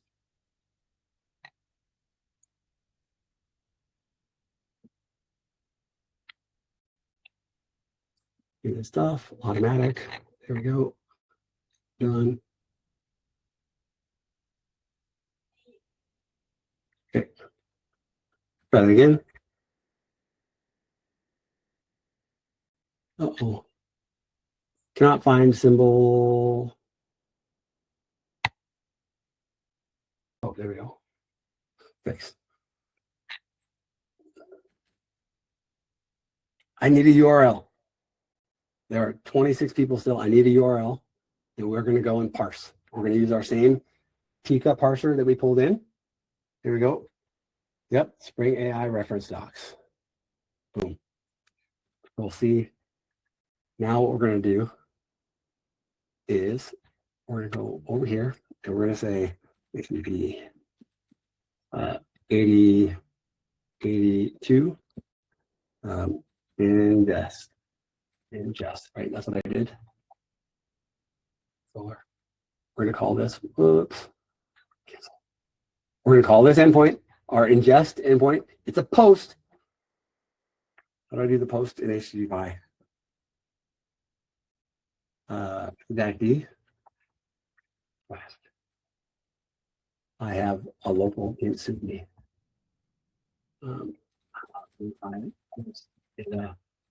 HTTP ID.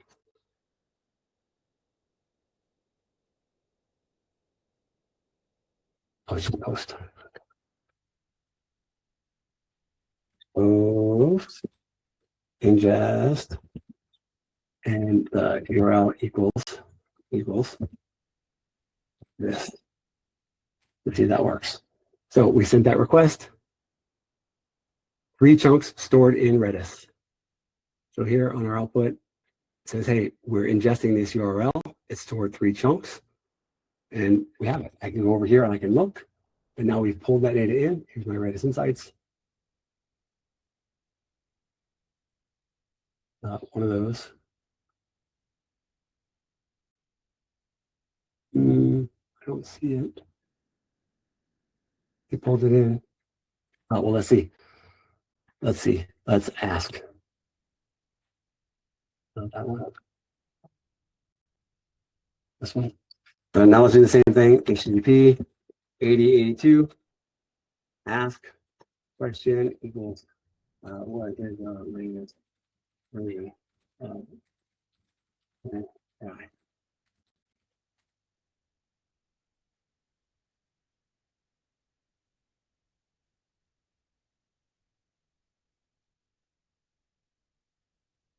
Let the model do the work. I know it's late. I apologize that it's so late for everybody.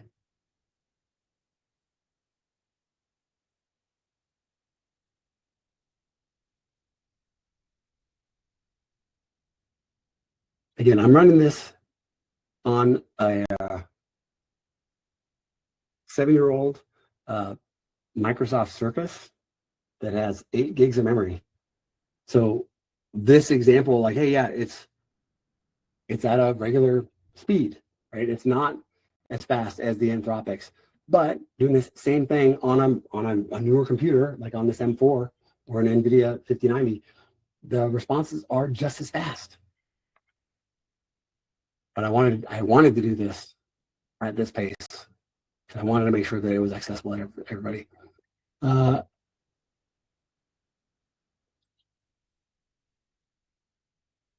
Nope. But it doesn't mention. So I'm concerned why it didn't show up here. Oh, there we go. There's my reference docs. There's the data. Oh, I wonder if it was still parsing. Let's ask that again. Well, we see that it parsed our data. It pulled it into Redis. I'm hoping that this works. And if not, that's okay. It says I couldn't find information on the latest version, maybe because it wasn't explicit.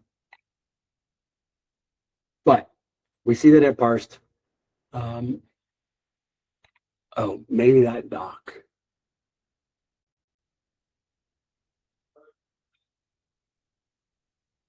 From what we got out of there, from that URL, it parsed the actual contents of that document.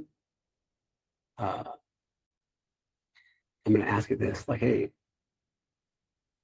Linux a registered trademark.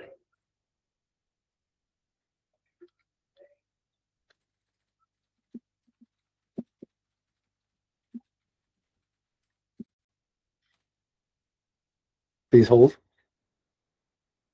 Information that only the docs that we parsed could give us. We didn't crawl that URL. We only pulled in that specific URL. Now, you can see how we would do that, right? If I can go grab a document, I can parse the URLs. I can build my own crawler, but that is actually a skill that we can feed into our agents. That's something that we can do.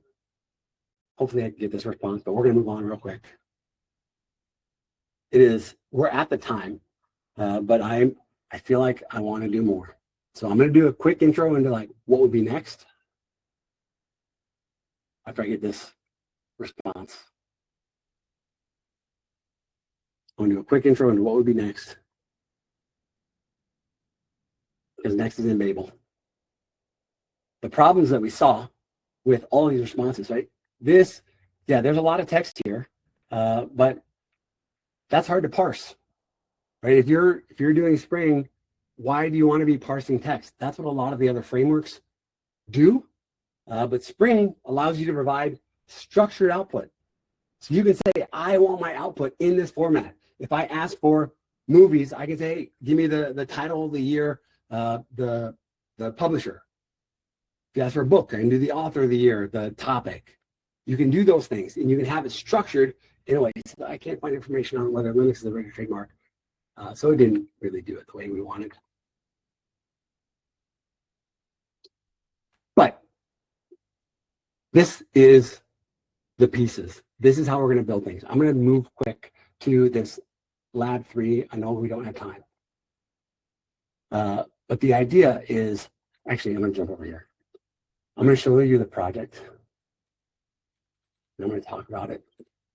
And what we're going to do is I want to do this again next week, if possible. I'm going to do part 2. ASAP. Embabel. Agents. And I want to bring in Java Claw. All right.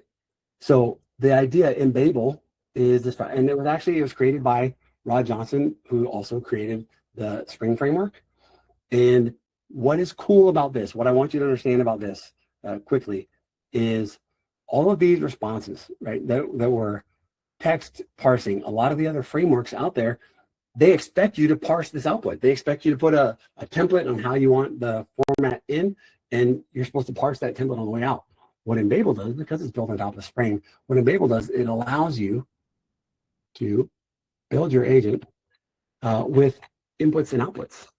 You can say, hey, for my code review agent, I want my output as a code analysis.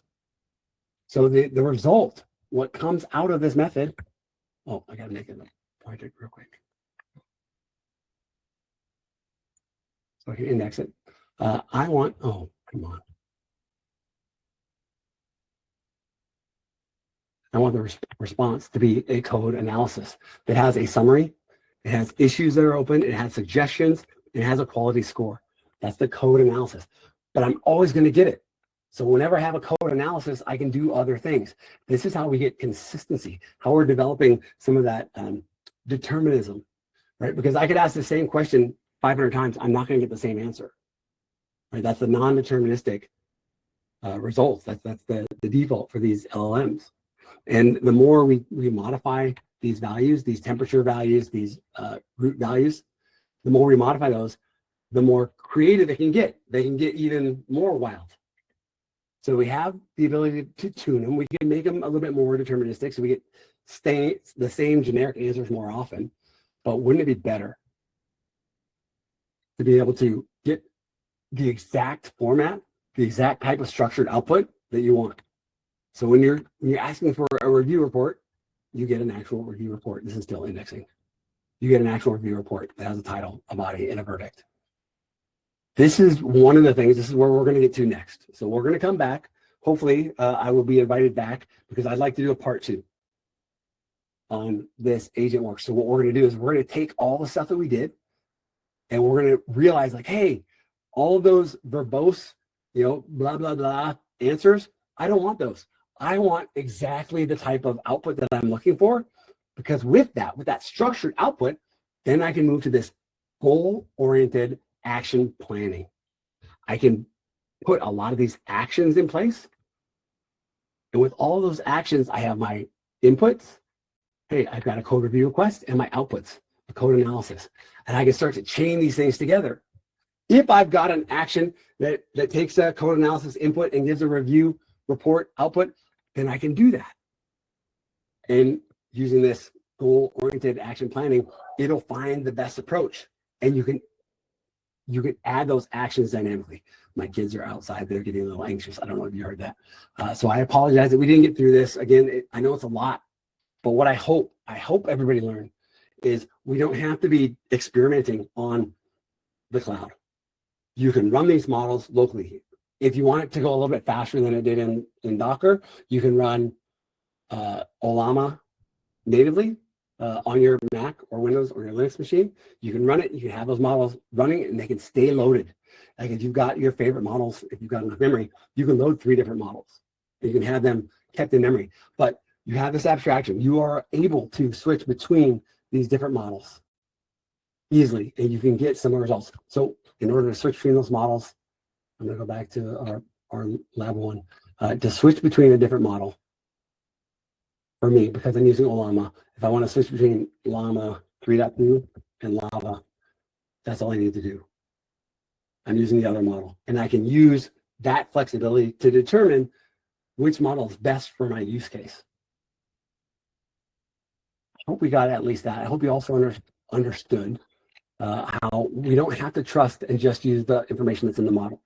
We want to be able to pull information, whether it's from a vector DB or from a database. This is another thing that Embabel allows us to do because it's done with Spring.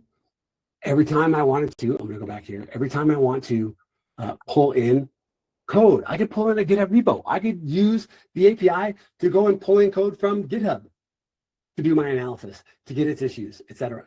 And I can use that to feed to the model. What should I do next? Prioritize my backlog, etc. This is the next step. When I get to this developer sidekick, the whole idea is, so with part 2 is I want to be able to connect to your GitHub, and I want to be able to show you a code review and do some analysis and tell you what to do next. The busy work that if you're like me, right, I want to show you how to do the busy work of you've got a GitHub that has a few dozen repositories, or maybe a few hundred repositories, and you want to know what should you be working on next. How do I keep those things maintained?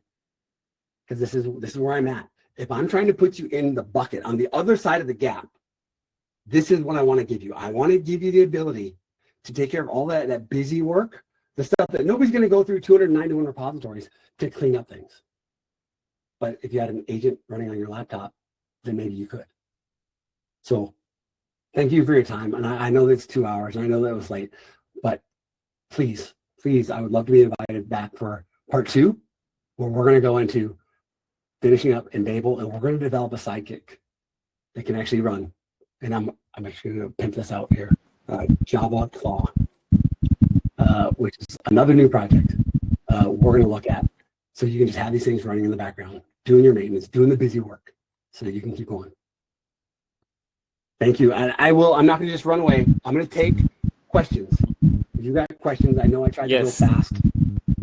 Ask your questions. Yes. Thank you, DaShaun. And of course, this is an unfinished business. We are definitely going to be calling you back to for the part 2, right? Thank you very much. From the community, we appreciate your time and the knowledge. I have definitely learned a lot from this part 1, especially when you talk about security and guardrails. I was going to ask a question on that actually, but you did cover it beautifully. So thank you very much. I'm sure everyone here has learned 1 or 2 from working with self-hosted model. I call it self-hosted model on steroids. So thank you very much. So we're going to take a few questions, right? And please permit me to also introduce our boot campers. Yeah, the JUG boot campers on the call. A lot of them. So I will be expecting them to ask questions. I see a lot of them. So please, if you have questions, just raise your hand, and we'll take a few questions because of time. It's kind of late over here, and we also need Mr. DaShaun to go have some rest. So please, if you have any question, use the hand icon, and we're going to call you to ask your questions. But while we wait for people to ask questions, I have just one. I have a lot of questions, but just keep it short. I'll ask one. So my question will be on cost and trade-off. Yeah. So at what point do you think it makes sense to switch from cloud LLM APIs, yeah, to self-hosted models in terms of cost and performance? Okay.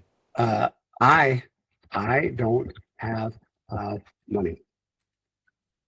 I have Raspberry Pi money. That is, you can quote me on that. So my default is doing things locally. That is my default approach.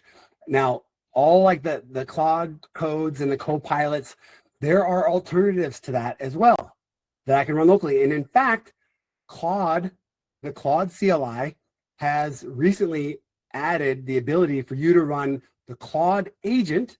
So you get all of the agent's skills, you get all of the agent's methods, you get all of what that agent does, but you can run that agent on your local model.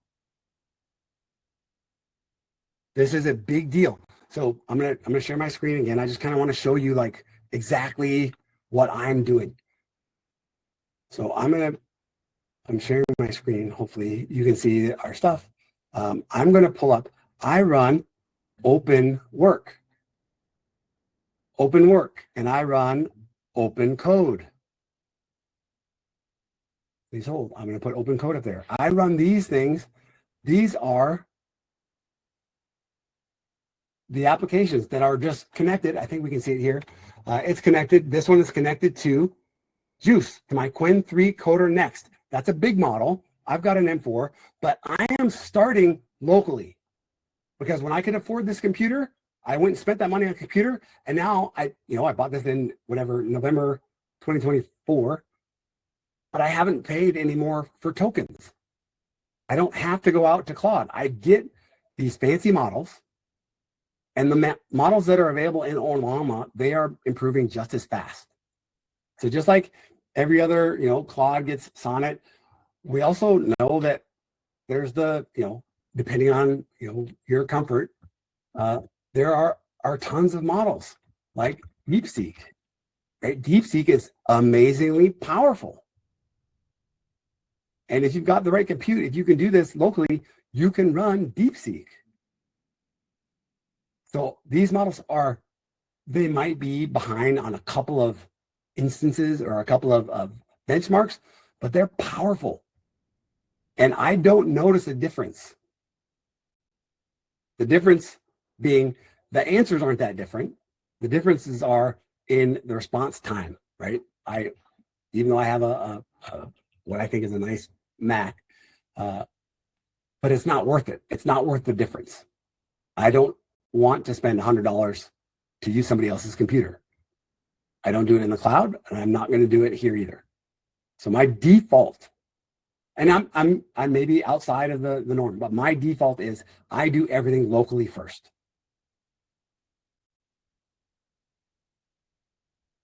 I hope that answered your question. Yes, it does. Thank you very much. So, please, any question from the attendees? You can just unmute and ask. We'll just take probably one or two more questions, and we'll definitely invite DaShaun again to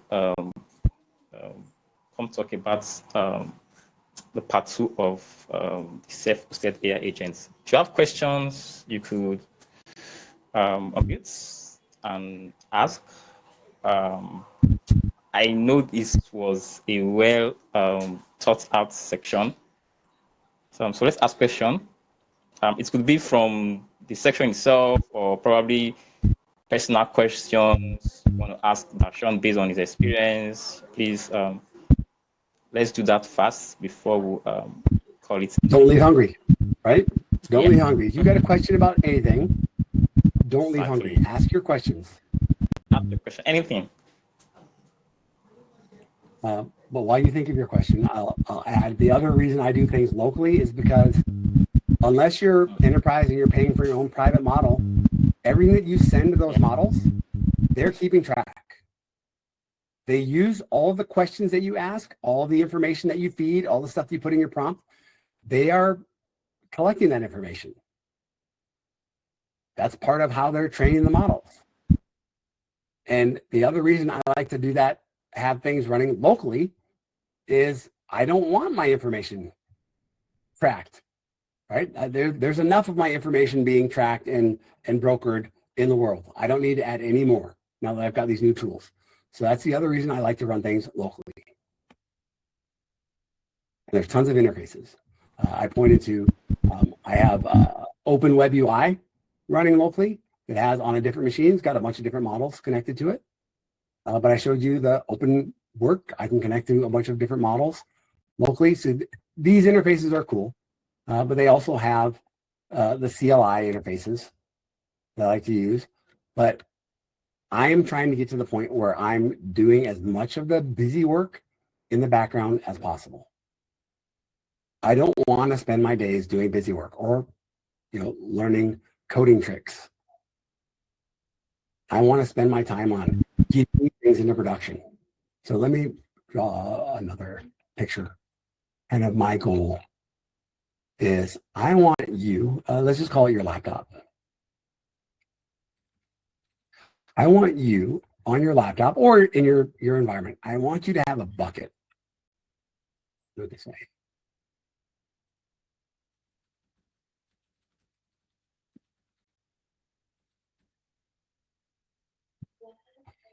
On your laptop, I want you to be able to, just like I did on this little Microsoft Surface, I want you to be able to deploy these things on your laptop and have them doing your code reviews, your commit messages, etc.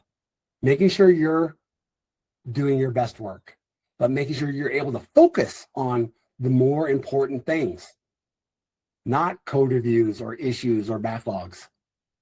That's where I'm going to start.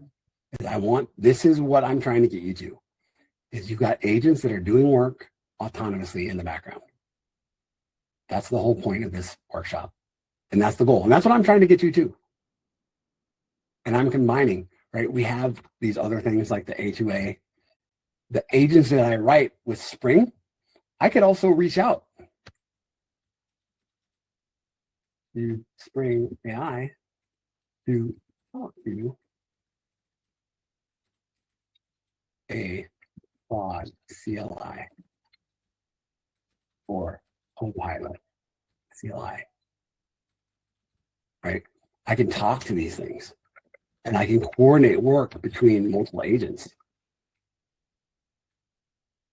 Spring AI allows me to do that, where we can have this agent-to-agent communication so we can coordinate efforts. So I can have an agent that is my code reviewer.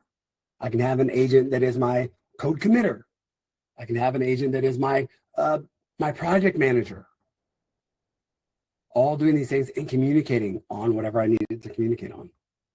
That's the goal. All right. Thank you very much, DaShaun.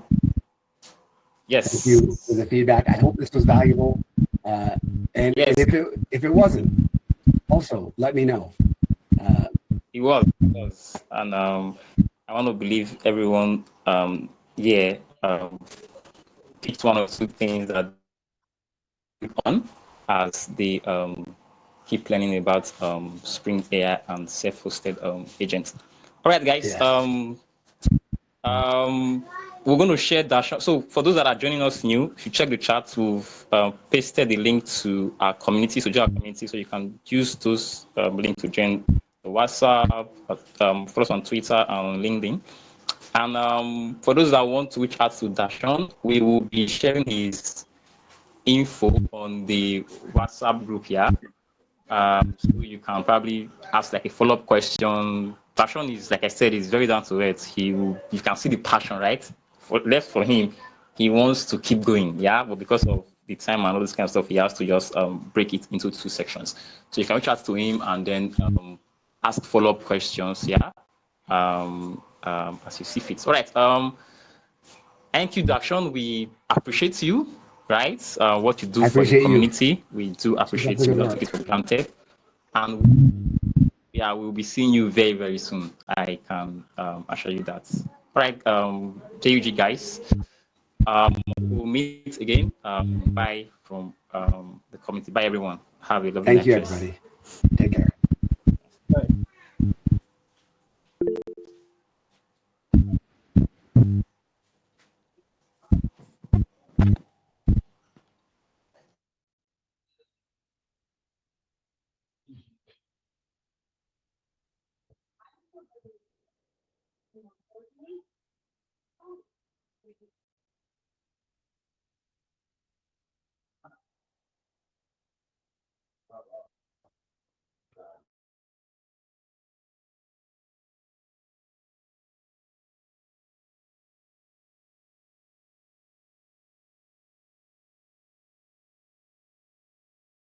Sorry, Edwin.